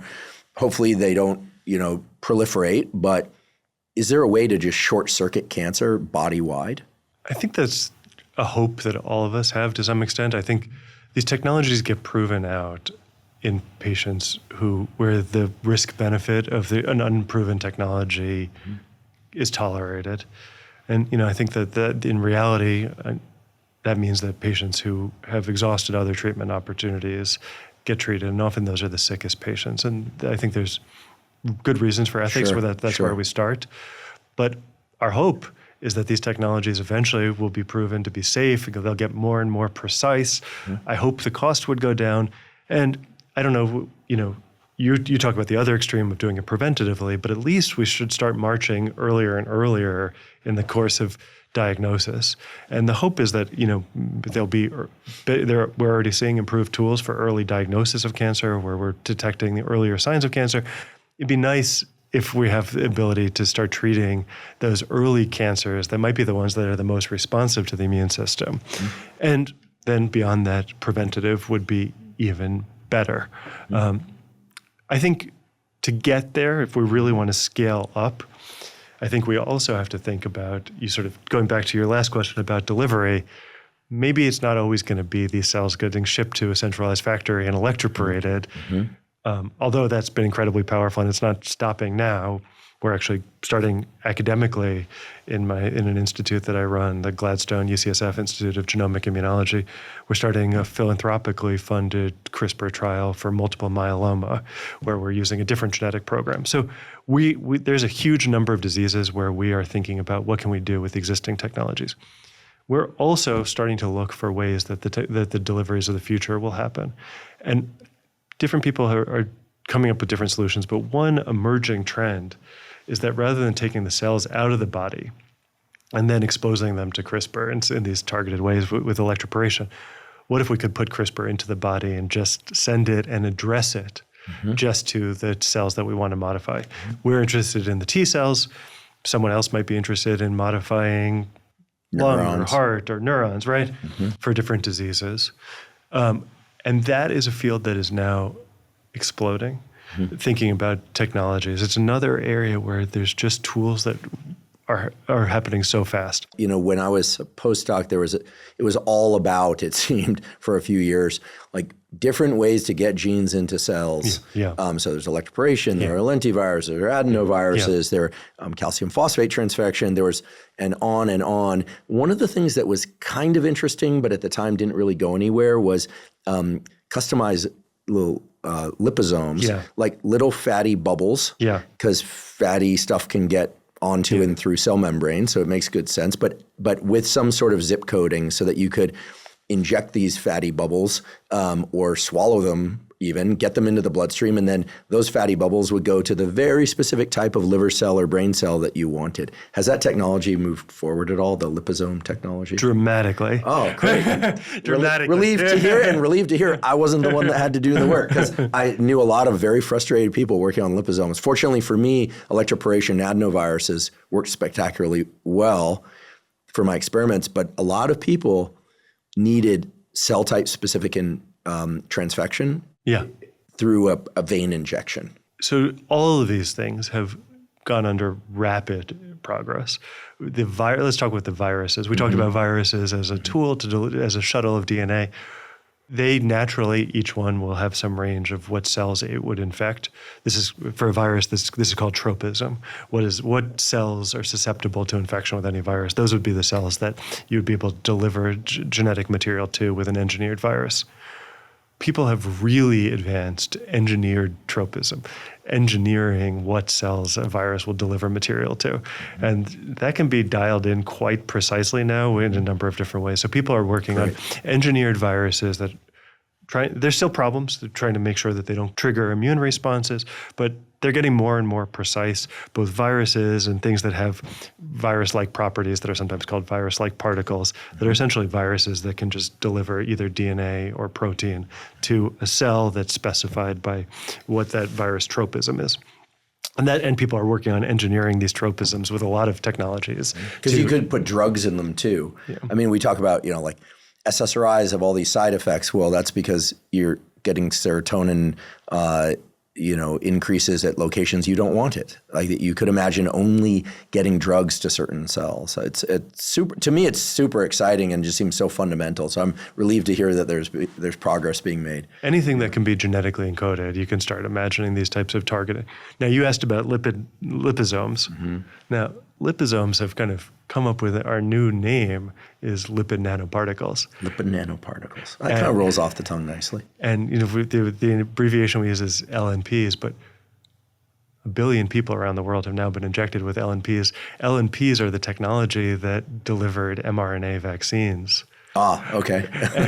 That'll raise some eyebrows. We're going to talk about vaccines. Listen, we're going into it all today. They were liposome bound. These are lipids that can deliver genetic material to cells. And this was done locally for the COVID vaccine, but people are now engineering them with the targeting molecules that he described so that they go to particular cells. If you inject them into the body, lipid nanoparticles naturally tend to go to the liver. So people are using these already to cure genetic diseases where the genetic burden is affecting the cells in the liver, because you can deliver CRISPR to cells in the liver pretty robustly with these. I have my strong view on the COVID vaccine. I think it was a miracle that we were able to develop something on a short timeline to address a pandemic that was killing people. But I understand there's controversy. Leaving that aside, lipid nanoparticles it's amazing that we were able to do this, that we took something that was an idea. Most people thought it would be an obscure technical thing, like you talked about, like would it ever work? All of a sudden it could be manufactured at scale, could deliver a synthetic piece of mRNA to give a temporary instruction to cells to make a protein to protect us. And whether that's for COVID or for other things, all of a sudden I just keep coming back to this theme where there's more and more ways that we can not only understand biology, but that we can intervene in it to treat disease. And so now we're talking about something totally different. We're talking about delivering CRISPR, which is not an mRNA vaccine, but we're talking about how would we get CRISPR into cells, or how would we get extra pieces of genetic material, which might be an mRNA, so into a T cell. All of this can now be done even beyond the vaccine world with the same kind of building blocks of technologies like lipid nanoparticles. Actually, there's a company out of the University of Pennsylvania that actually developed recently a technology to make lipid nanoparticles that could be injected into the bloodstream. Think of them as these little fat bubbles, exactly as you said, but in them they included a protein that would recognize something on the surface of T cells, so that as these lipid bubbles were going through the blood, they would stick preferentially to T cells and deliver mRNA to T cells. And you could actually put in an mRNA into T cells that would temporarily make a gene that it would encode a CAR, these artificial receptors against cancer. And they've done this now in testing in a number of models. They can actually make these CAR T cells by injecting lipid nanoparticles into the body without ever taking the T cells out of the bloodstream. And I think we're going to see more and more things like that from the pharma industry is all of a sudden saying, okay, there's more ways that we can make drugs. Things don't have to just be pills anymore. They can be engineered proteins or lipid nanoparticles or viruses or engineered cells, whatever is going to be most effective at getting to the root cause of disease. I want to just talk about the COVID vaccine briefly. Yeah.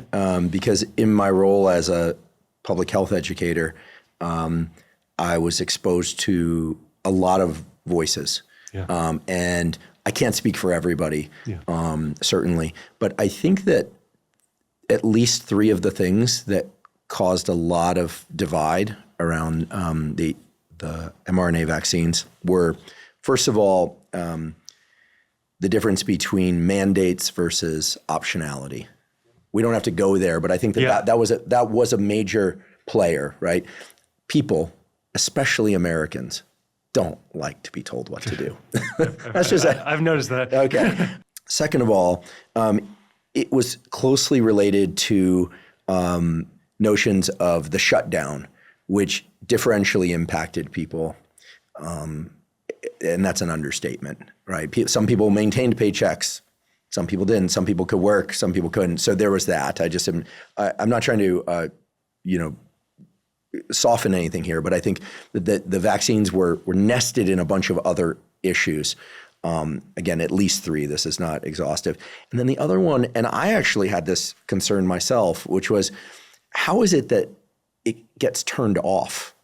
Right? Like I can imagine a situation where I would want to put an mRNA into me to do something biologically, but then I don't want it to continue to do that after a period of time. So what in the design of that vaccine allowed it to be targeted to the cells of interest and then not continue to express in all other cells in perpetuity? I'll answer the specific question, but I think the context that you give is also a really important part of this. And I would take 1 second to talk about this. I think to answer your first question, we talked about DNA as the sort of source code. We talked about proteins as what the DNA is ultimately encoding. Let's just talk for a second about what mRNA is. mRNA is the sort of temporary intermediate between those things. DNA will get what's called transcribed into mRNA, which is another nucleic acid, but doesn't stick around permanently. It is the temporary instruction, which will then go to the ribosome and become the template for a particular protein. The idea of an mRNA vaccine is that you're using this temporary template so that the cells that will take this up will make proteins from this temporary template for some period of time. Now, there could be you can always imagine the extreme outliers of ways that this could last longer or not, but fundamentally this is, you're putting in an mRNA that gives a temporary instruction to a cell to make a small part of the COVID vaccine. Now, of the COVID virus, a very small part, right? Now, just by comparison, if you get infected with COVID, you're also going to get COVID mRNA is transcribed in your cells, and that we're talking about genetic material making mRNA either way, whether it's the mRNA from the COVID or a designed small part of that COVID vaccine, of that COVID genome that we're using as a vaccine. Mm-hmm. So I think it's important to think about the risks in the context of the virus versus what we're doing with a vaccine. Mm-hmm. So I got the COVID vaccine enthusiastically, and I think overwhelmingly I know overwhelmingly my immunology colleagues did the same. In people who live in this world of immunology, a great enthusiasm that this could be done and built.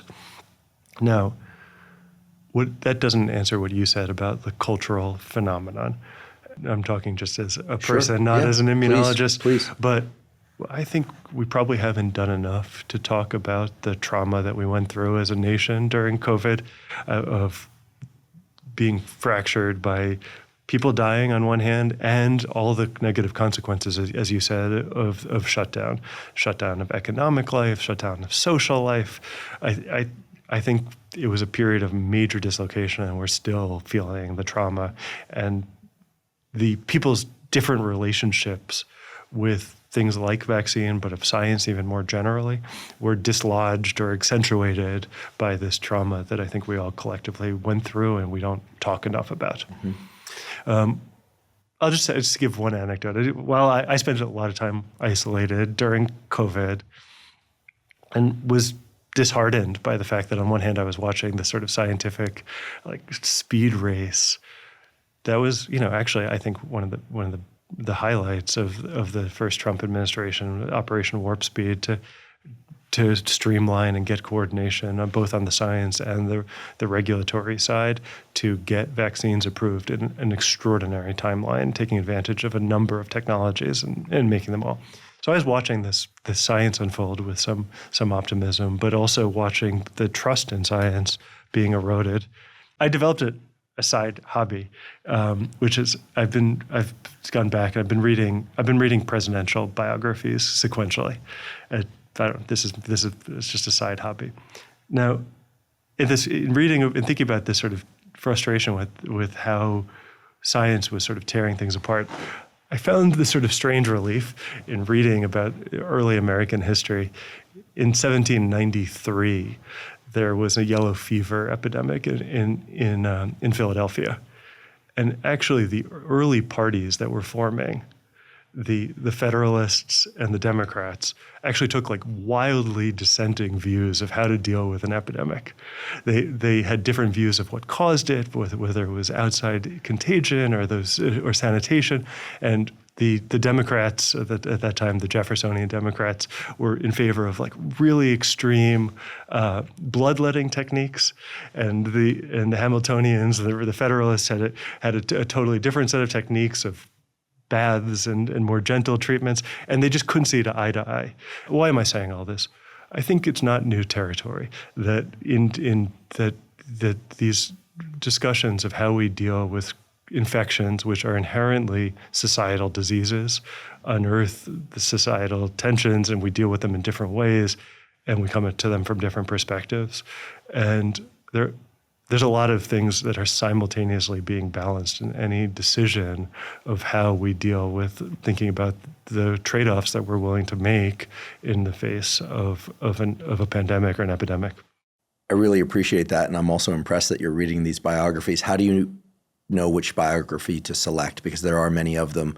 And unfortunately, Walter Isaacson hasn't written them all. Yeah. I love his books. So how do you select the author of each biography? This is a project that I spend a lot of time. Each one, I go through a period of indecision about which one I should read. Uh-huh.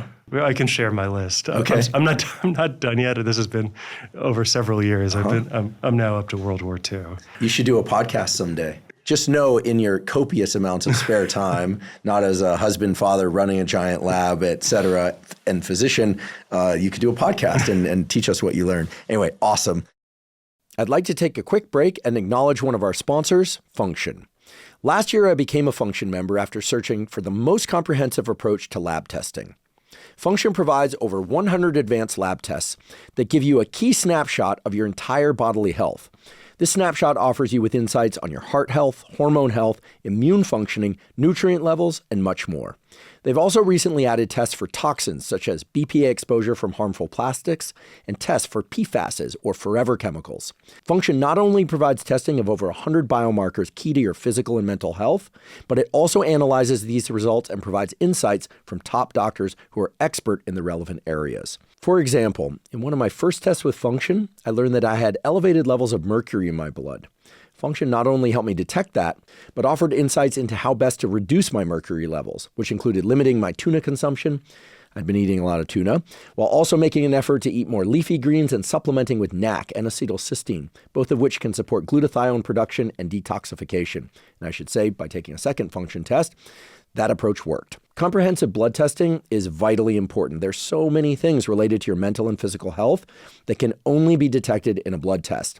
The problem is blood testing has always been very expensive and complicated. In contrast, I've been super impressed by Function's simplicity and at the level of cost. It is very affordable. As a consequence, I decided to join their scientific advisory board, and I'm thrilled that they're sponsoring the podcast. If you'd like to try Function, you can go to functionhealth.com/Huberman. Function currently has a wait list of over 250,000 people, but they're offering early access to Huberman podcast listeners. Again, that's functionhealth.com/Huberman to get early access to Function. I have a question related to technologies to killing or altering cells that we didn't cover, but since we've touched on a number of them, the lipid nanoparticles, lentiviruses, since we're in a previous lifetime, I used in my experiments, and I was excited by immunotoxins.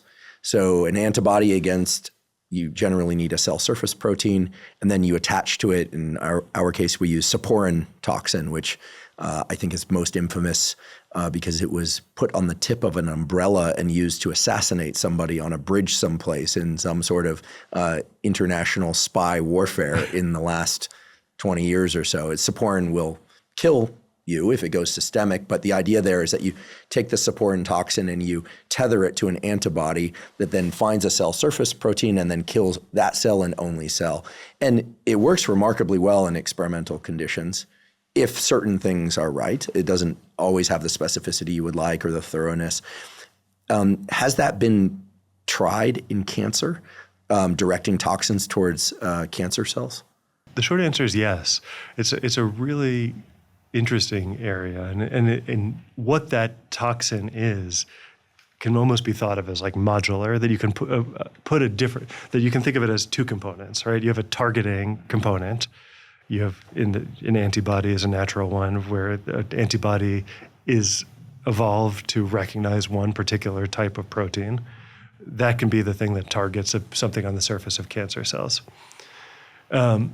People have then developed what's called antibody drug conjugates, where basically a drug or something that's going to kill the cell gets appended to that antibody. And so it's selectively delivered. You don't have to deliver the drug at systemic doses, but you can actually increase the local concentration by delivering it preferentially to the cancer cells that will be recognized by that antibody. It doesn't have to be drugs. People are thinking about other things. People are now trying to attach radioactive isotopes. There's radioligand therapies that can be attached to these things. And I think in an extreme, that's essentially what we're doing with these T-cell therapies too. We're also using when I've talked about this CAR, the chimeric antigen receptor, the outside of it, that is the sensor that's being used, is also a part of an antibody. And so essentially what we're doing is now using the antibody to target, but instead of dragging along a drug, it's dragging along a cell. And so when that's engaged, the T cell is there, and the T cell becomes the killing module. But the T cell not only kills the cancer cell, but could potentially be used to amplify that response, could release things and recruit other things. So I think this general way of thinking about designing things to drag something to a cancer site is something that people are thinking a lot about. There's even another flavor of this that are called T-cell engagers. So I talked about, we can genetically put an antibody fragment on a T-cell and use that to direct a T-cell to a cancer. People are also making antibodies that are antibodies on both ends. Okay, so this is sometimes, I think this is a proprietary term, but it can be called a bispecific or a BiTE. The BiTE is a proprietary term. But basically, these are two-headed antibodies. One side will recognize a cancer cell, and the other side will recognize a T cell, and essentially bring these things together so that you get the T cell action locally to the cancer cell without having to do any genetic modification to the T cell. You actually just take advantage of T cells that are already in the body. So all of these things are now under very active developments, and some of them are approved, others are still in development. Very cool. I'm sure people are catching on to this, but basically if you can understand the structure of things, including very, very small things, you can Lego them and you can put all sorts of interesting cargos and play matchmaker between cells, and it's kind of infinite what you can do once you start to understand things at that scale. That's really what it's about. I'll push it one step further. I'm actually helping to organize a cancer immunotherapy conference here in LA. I'm simultaneously here for this and for that. I was at the conference yesterday, and there was a talk by Amgen, big pharma company. I should disclose I'm an advisor to Amgen, but this talk was, and Amgen's been one of the leaders in these BiTEs. I think they actually trademarked this idea of bispecific T-cell engager. These are antibody fragments, but one of the leaders at Amgen talked yesterday about how, looking forward, these aren't being used as just traditional antibodies that come out of animals, but they're actually being used as AI-designed protein engagers of any target you want. So essentially now it's getting to the point where if you know that something's on the surface of a cancer cell, people are increasingly using AI models to design a synthetic protein that doesn't even exist in nature, that is designed to recognize and stick to something on the surface of cancer cell. And that could be one of these Lego blocks for these modular, multifaceted cell engagers or drug engagers or any of these other things. So this is another area where the crosstalk between experimental capabilities and computational capabilities is further accelerating what's possible. Incredible. Would you mind if I asked a couple of questions about the kind of science, sociology, and ethics around CRISPR? No, I would love it. I'll keep this brief. A few years back, we all learned, meaning the entire world learned, that a scientist in China had done a CRISPR-Cas experiment on babies. Yeah. I don't know when he did the modification. My guess is it was in utero. You'll tell us what exactly he did. This hit close to home for me because he and I were postdocs at the same time at Stanford, different labs. And the way the news hit the world was very interesting. One of the things I benefit from now as a podcaster and not just a professor is that I can talk about the stuff that perhaps pure professors wouldn't be willing to. So I'll say it. It was very interesting because the world kind of braced, but didn't make a decision as to whether or not they were upset that he had done this, like put him in front of an ethics board, maybe even throw him in a cell, or give him a Nobel Prize. Yeah. It was like there was this kind of moment where no one really knew what to do. Yeah. Like, do you reward him? Do you punish him? Do you do nothing? And it circulated back to Stanford because there was a question of, what he had learned at Stanford, what was done at Stanford. And the stance, as I recall, was everyone just kind of waited to see how the world treated him. This is not a disparagement of any of my colleagues. I think we didn't understand how to react to this. And then the decision was quickly made at large that he had done a bad thing. And that's kind of the last we ever heard about him or those kids. The Chinese government condemned it publicly. I think they said he was going to be punished, but it wasn't clear if he was going to be punished by being put in a jail cell, being fined, or given a larger laboratory and more resources. It was very unclear. It's playing God at some level, right? It's not the same as deciding to not implant some embryos that were created through IVF because they carry an extra chromosome. It's different than that.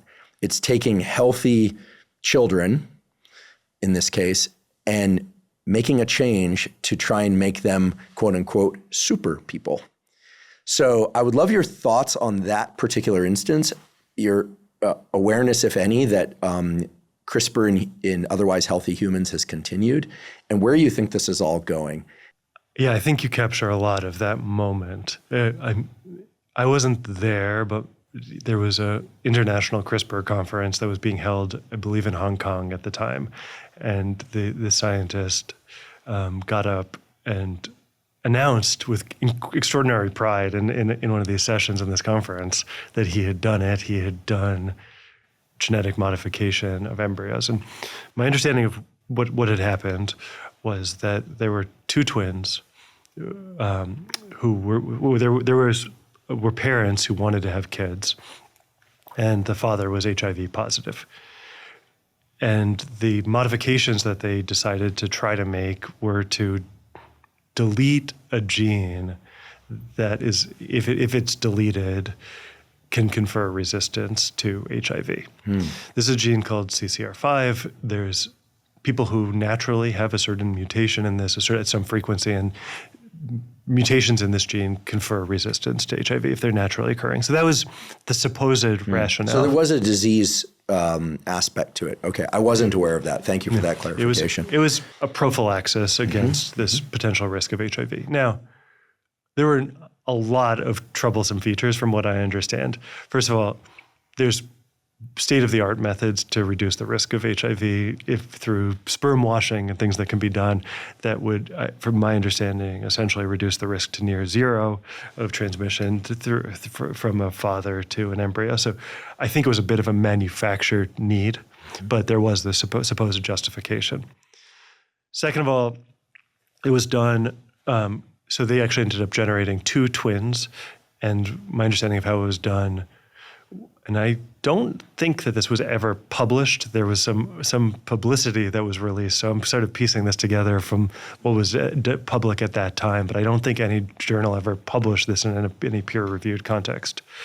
They did this in concert with essentially IVF techniques. So they were fertilizing embryos with this father's sperm, as the mother's eggs. They created multiple embryos, and then they delivered CRISPR into these embryos and trying to create mutations in the CCR5 gene. There was some variability. It was pretty early in days of CRISPR. And as I said, there's an unpredictability of what happens when you make a double-stranded break in the genome. So it was a stretch to say, okay, they didn't exactly get the mutations that they wanted, but they proceeded nonetheless to implant these embryos. And I know less about this, but there were also serious concerns about the way that consent was done on this. So like how much was informed about what the actual benefits would be to these patients. My understanding is that he got up, and I wasn't in the room, but I do think that there was some degree of immediate horror that this was being announced and that it was unfolding in this way and that it hadn't been considered. It was not ready. In the wake of that, the Chinese government then announced that they were going to punish this. And I don't know the details, but I believe that he underwent some period of house arrest. Okay, he was punished. I believe so. After I think after there was some degree of scientific outrage at this conference. There was this pause moment that lasted maybe a week or two. Okay, well, you're clarifying a lot of the important details. But my understanding, again, is that he's now free, and I think is restarting a lab. I don't think in China. I think somewhere else. So the story might not be over yet. So that's my understanding of the facts. I'll tell you now what I think. Yeah, please.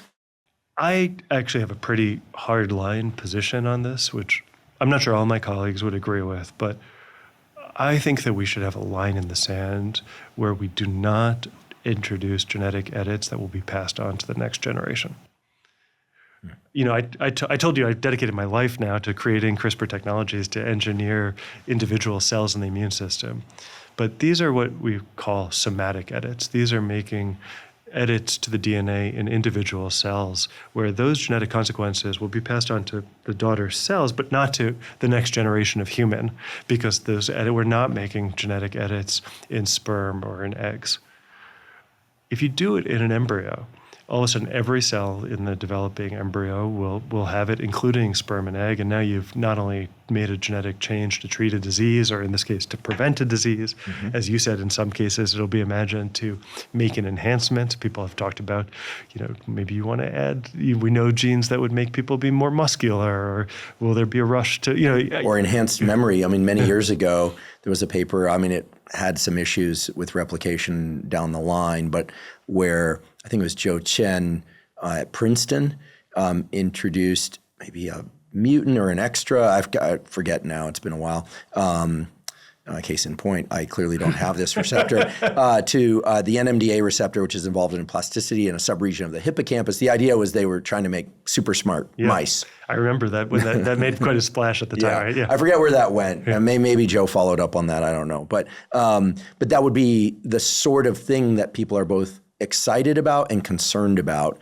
Could you confer your offspring with better memory genes? Yeah. But of course, we have no idea if that's a good or a bad thing. Forgetting certain things is very useful as well. I completely agree with you. And I think the point you made is a key one, that we do have we do live in a world where people do IVF and we do pre-implantation genetic testing, and we select people have the option to select not implant embryos that have certain mutations. That's already a level of avoiding disease in a next generation if there's a severe mutation. I think it's a qualitatively different step to then not just select, but to actually make a genetic change. All of a sudden now you're really hampering, you have the ability to make some kind of mass-produced genetic edit in many embryos. I worry a lot about what this means for our offspring if they are designed rather than just born by chance. I worry about fads.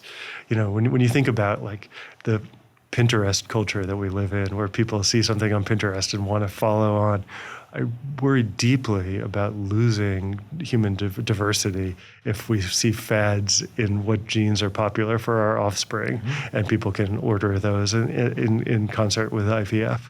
And I don't think we gain enough to come close to what we would lose as a society if we embark on that journey of editing offspring.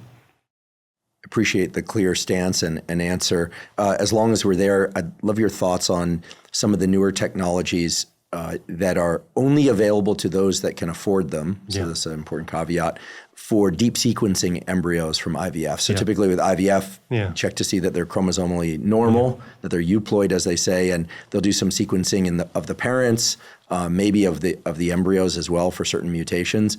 But there's this whole other industry now. I believe a company in the Bay Area, Orchid, is probably the most popular one or well-known one, where if you pay a certain amount of money, they'll deep sequence. If you pay more, they'll deeper sequence. And so you're getting some additional readout of potential disease genes. And I've looked at that technology, and they're very clear that at some point they can't draw a causal relationship between, say, like a neuroligin mutation and autism, but there are these implications based on the animal data.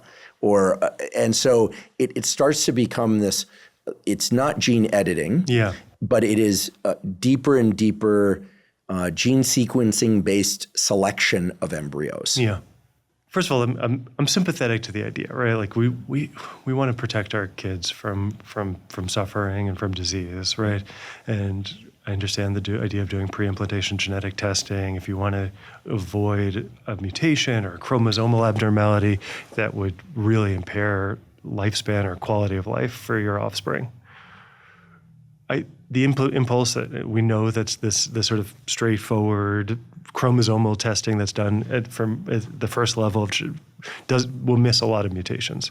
So I understand the idea of trying to fill that in with more deep sequencing or comprehensive sequencing of the genome.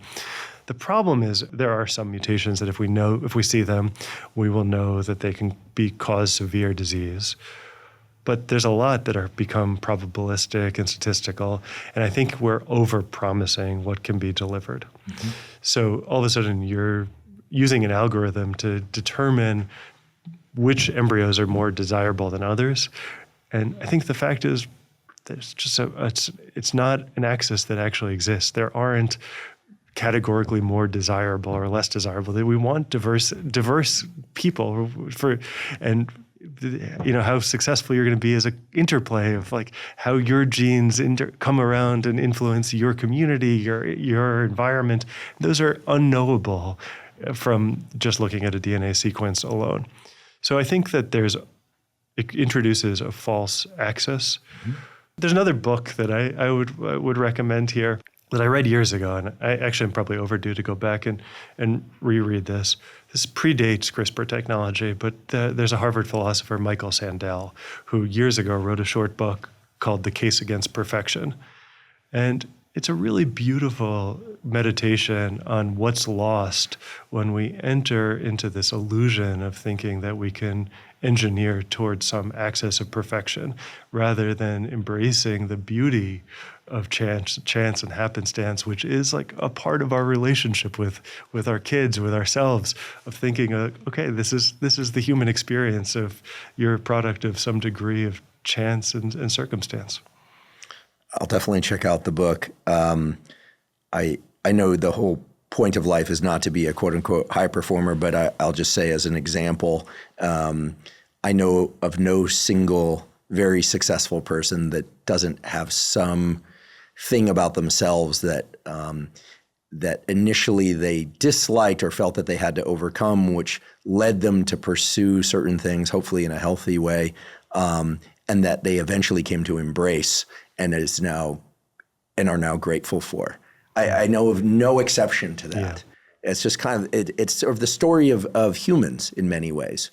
It's a story of humans. And in fact, people who perhaps are told that they're perfect in every dimension their entire lives, I can only imagine the amount of pressure they must feel. In fact, before today's discussion, we were talking about people that we knew that perhaps had been told that and some of the fragility that can introduce to the psyche. I think that's really well said. I think it goes in both ways. I think things that we think are hardships or disabilities often end up being the things that make us who we are and make us more sympathetic, give us added depth as humans. And the things that we think are the things that make us perfect are the things that are really holding us back or creating all sorts of false ideas that limit us. I couldn't agree more. I'd love to know what right now you're most excited about for your own intellectual enrichment and in your lab and like what you really feel is like the thing that has the most electricity for you. And if you're willing to also give us a hint of what's just right over the edge in terms of what you think will be the next big therapeutic breakthrough that we can look forward to. Thanks for asking that. So I'm going to give a little bit of a long and meandering answer to that. I mean, listen, when it comes to me, you don't have to, succinct is not something that sort of like exists in my neural circuitry, although I try. So I see this moment. I talked about clinical trials that are already filling me with hope. I talked about a biotech trial that I'm associated with for prostate cancer. I talked about an academic trial that I put a lot of work in with my colleagues over many years to open for multiple myeloma. And we have a pipeline that we're developing. We didn't even talk today about, we haven't fully talked yet about the idea of CAR T cells for autoimmunity. We left that open a little bit, but that's an amazing moment that we're at right now, that the same CAR T cells that are being used to get rid of B-cell leukemias are also getting rid of B cells, which are contributing to autoimmune disease. So without making any change, people are already starting to see incredible responses in the early trials for lupus and other autoimmune diseases with T cells engineered to eliminate B cells. Oh, fantastic. Could you just mention a few other disease targets? I know a few people with fibromyalgia. Yeah. They suffer tremendously. Yeah. Fibromyalgia is a disease that we just don't understand. Mm-hmm. Like that is to talk about understudied diseases. I think fibromyalgia is something that gets bucketed in a certain way, and we just have not figured out what it really is, what causes it. Mm-hmm. And so that is its own thing. But for autoimmune diseases, these are diseases where we do know that there are immune cells going after our own tissue in various ways. Lupus, people are talking about various engineered T cell trials for rheumatoid arthritis, for childhood diabetes, for multiple sclerosis, and on and on. But those are a number that people are thinking about, different types of immunotherapies, including gene and edited T cells to treat these autoimmune diseases. So I'm already, I guess what I'm saying is, excited about the near future of things that have come out of decades of lab work from labs around the world, already starting to be assembled into things that are advancing through clinical pipelines. But the next wave of what's coming up behind that is just as exciting, if not more. So I think that one of the things that makes me feel like I have one of the great jobs out there is there's about 30 people in my lab. I get the joy of ideas bubbling up. The ideas in the lab don't come top down from me. They come from grad students and postdocs who have come filled with energy to bring their own ideas. And progress is being made through this conversation of people in the lab reading papers, going to conferences, talking late at night in the lab. And I can't believe the surprises that are coming. So I want to give you a couple of these. So I just looking backwards to 2013, 2014, we were struggling to see if we could get CRISPR with electroporation to make one cut in a T cell. We could barely do it. Now, if a grad student comes into my lab, within a month or two, they can routinely do a CRISPR experiment where we do CRISPR, where we deliver a set of thousands, up to tens of thousands or hundreds of thousands of different CRISPRs into a population of T cells from a blood sample. So each cell will get a different CRISPR modification, and then we can essentially race these cells against each other.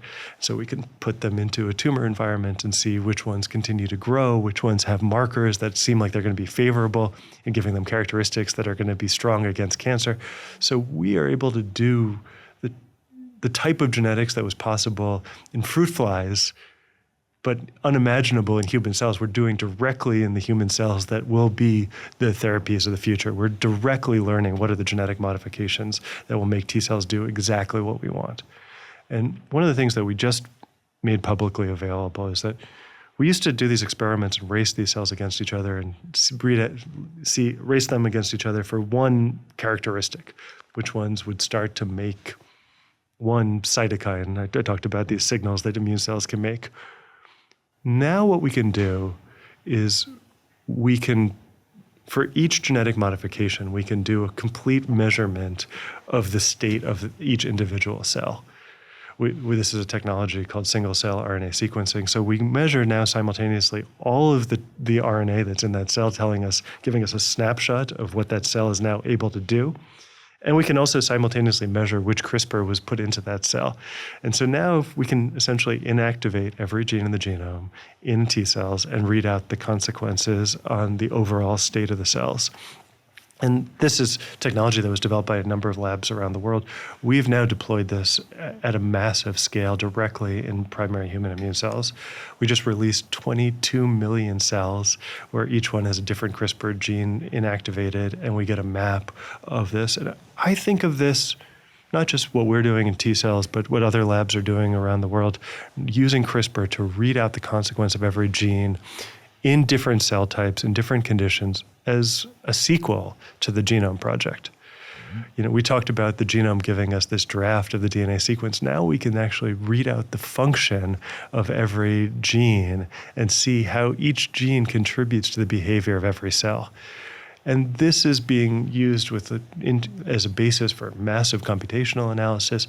It's providing us a real roadmap of how cells are wired that will be the instruction manual for the next generation of T-cell immunotherapies. That the lessons that we learn about how every gene behaves are now going to be actionable, and these are going to be genes that we tune or epigenetically edit or inactivate or add to genes, that we will now have a recipe book for what do we want an immune cell to do, what do we want it to recognize, where do we want it to go, and we'll have a cheat sheet that tells us, okay, here's what we should be adding or subtracting from that cell genetically to endow it with the powers that will give it precision and endurance against some disease that we want to go after.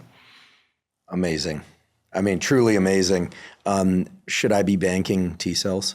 Well, I think the good news is that I never know what the answer is. I was going to say the good news is that we largely have T cells. Now, are there exceptions to that? Yes. There are patients who are getting treated for certain types of cancer, and the chemotherapy that they're getting depletes their T cells. It's hard to know. I guess I can't say that there would never be a use, but I think we're getting better and better at being able to take whatever T cells are there and I hope reactivate them, endow them with powers. I would be disappointed if in the future we would need to go back and take bank T cells and not be able to re-engineer cells that are already there. Are there edge cases where it might be? But it's not something that I would tell people to go out and do. It's not something I'm doing. I would only do it if you told me to. A colleague of yours, Yamanaka, won a Nobel Prize for essentially showing that you can take a skin cell, put it in a dish, give it Yamanaka factors, as it were, for in some cases only 3 transcription factors, and essentially revert that cell to a stem cell, and then give it some other transcription factors and turn it into, I don't know, a neuron or a pancreatic cell. Should we be banking fibroblasts and putting them into that ready state, reverting them to the stem cell state? In my mind, I always thought, well, if I ever need more cells of a given organ, I can always, assuming I'm alive, they can take a skin cell and they can do all that. But I could imagine that there would be use for a cell bank, not a tissue bank, where there are a bunch of these pluripotent Huberman, in my case, Marson in your case, obviously, cells that if, God forbid I needed a bunch of pancreatic islet cells, boom, they could have those within a week. This field is something that's been amazing to watch. There's been ups and downs of it, of this induced pluripotent stem cell field that Shinya Yamanaka opened up. One of the interesting areas is actually imagining how these iPS cells could be made into T cells, which would essentially create a limitless supply of T cells. That's what I was thinking. You don't have to even draw blood. Yeah, exactly. Right? Which would negate the need for banking if you had your. So I don't know if, again, it's probably not something that would be cost effective for everyone to have their iPS cells are ready to go. I understand in conversation with Shinya Yamanaka that one of the things that he's been involved with is actually building sort of a bank of iPS cells that would be immune compatible with broad sets of different people, so that it could essentially be used as a transplant bank, which might be a way to be like an intermediate step, that there would be iPS cells available that could be transplanted with various degrees of ease into different people. And then I do think that I hope it gets easier and easier to make iPS cells that are matched to any patient when they're needed. So, but I mean, again, like these different threads of things, of being able to make endless supplies of any cell, direct them to any tissue type, and then being able to program them in the language of CRISPR. Actually, it's worth some moment. In 2020, I moved my lab from the main branch of UCSF to a separate research institute in San Francisco called the Gladstone Institutes. It's a nonprofit research institute. My grad students still come from UCSF, University of California, San Francisco, but my lab's at Gladstone. And one of the reasons that I moved my lab to Gladstone was a conversation when they were recruiting me. They brought me into the president's office, and in the president of Gladstone's office was Shinya Yamanaka, who maintains a lab at Gladstone, and Jennifer Doudna, who also maintains a lab at Gladstone. You had to say yes. They're very clever. You had some psychologists inform that they got your number, so to speak. I describe this, and I think this not just a cliche. I actually remember kind of like that feeling of hair sticking up on the back of your head of like, oh, all of a sudden these are the technologies that these two humans have made possible, and others, but we can now program what the epigenetic state of a cell is thanks to the Yamanaka factors. You can dial between skin and embryo and then back to anything else. And then not only epigenetically program the cell, but take the power of CRISPR and genetically program. And when you put these things together, all of a sudden we have this ability to imagine programmable cells that we can dial in and direct their behavior to either regenerate or to, in the case of the immune system, survey the body and get to the root cause of disease. And my imagination still lies at that intersection of what's possible when we combine that with immunology. I love it. My one question I don't expect you to answer, but your enthusiasm for this is tangible. I'm excited. I know people listening are, and the question is, how do you sleep at night? Like, it's so exciting. The tools they're here. And mostly I want to say thank you. Thank you for coming here today and giving us a absolute masterclass on the immune system, on cancer, on the technologies to improve the immune system, combat autoimmune diseases. I mean, we got into molecular biology with some considerable degree of depth, and thanks to you, it was incredibly clear. I know people learned a ton. I know I learned a ton, and I'm super excited about what you're doing. Also, just the heart and soul. There are no other words really. I think those are apt. The heart and soul that you put into your work is so clear, and you are definitely in the right job.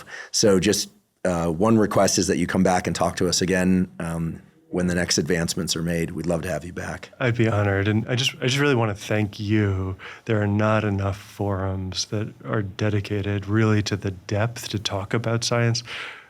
So much of the joy of science is in the details, and you do such a great job of letting those details really come through and sharing them broadly. So it's an honor to be here. Oh, well, thank you. It's a labor of love, and I've loved this. So come back again. Thanks. Thank you for joining me for today's discussion with Dr. Alex Marson. To learn more about his work, please see the links in the show note captions. If you're learning from and or enjoying this podcast, please subscribe to our YouTube channel. That's a terrific zero-cost way to support us. In addition, please follow the podcast by clicking the follow button on both Spotify and Apple. And on both Spotify and Apple, you can leave us up to a 5-star review. And you can now leave us comments at both Spotify and Apple. Please also check out the sponsors mentioned at the beginning and throughout today's episode. That's the best way to support this podcast. If you have questions for me or comments about the podcast, or guests or topics that you'd like me to consider for the Huberman Lab podcast, please put those in the comments section on YouTube. I do read all the comments. For those of you that haven't heard, I have a new book coming out. It's my very first book. It's entitled Protocols, an Operating Manual for the Human Body. This is a book that I've been working on for more than 5 years, and that's based on more than 30 years of research and experience. And it covers protocols for everything from sleep to exercise to stress control, protocols related to focus and motivation. And of course, I provide the scientific substantiation for the protocols that are included. The book is now available by pre-sale at protocolsbook.com. There you can find links to various vendors. You can pick the one that you like best. Again, the book is called Protocols, an Operating Manual for the Human Body. And if you're not already following me on social media, I am Huberman Lab on all social media platforms. So that's Instagram, X, Threads, Facebook, and LinkedIn. And on all those platforms, I discuss science and science-related tools, some of which overlaps with the content of the Huberman Lab podcast, but much of which is distinct from the information on the Huberman Lab podcast. Again, it's Huberman Lab on all social media platforms. And if you haven't already subscribed to our Neural Network newsletter, the Neural Network newsletter is a zero-cost monthly newsletter that includes podcast summaries as well as what we call protocols in the form of 1 to 3 page PDFs that cover everything from how to optimize your sleep, how to optimize dopamine, deliberate cold exposure. We have a foundational fitness protocol that covers cardiovascular training and resistance training. All of that is available completely zero cost. You simply go to hubermanlab.com, go to the menu tab in the top right corner, scroll down to newsletter, and enter your email. And I should emphasize that we do not share your email with anybody. Thank you once again for joining me for today's discussion with Dr. Alex Marson.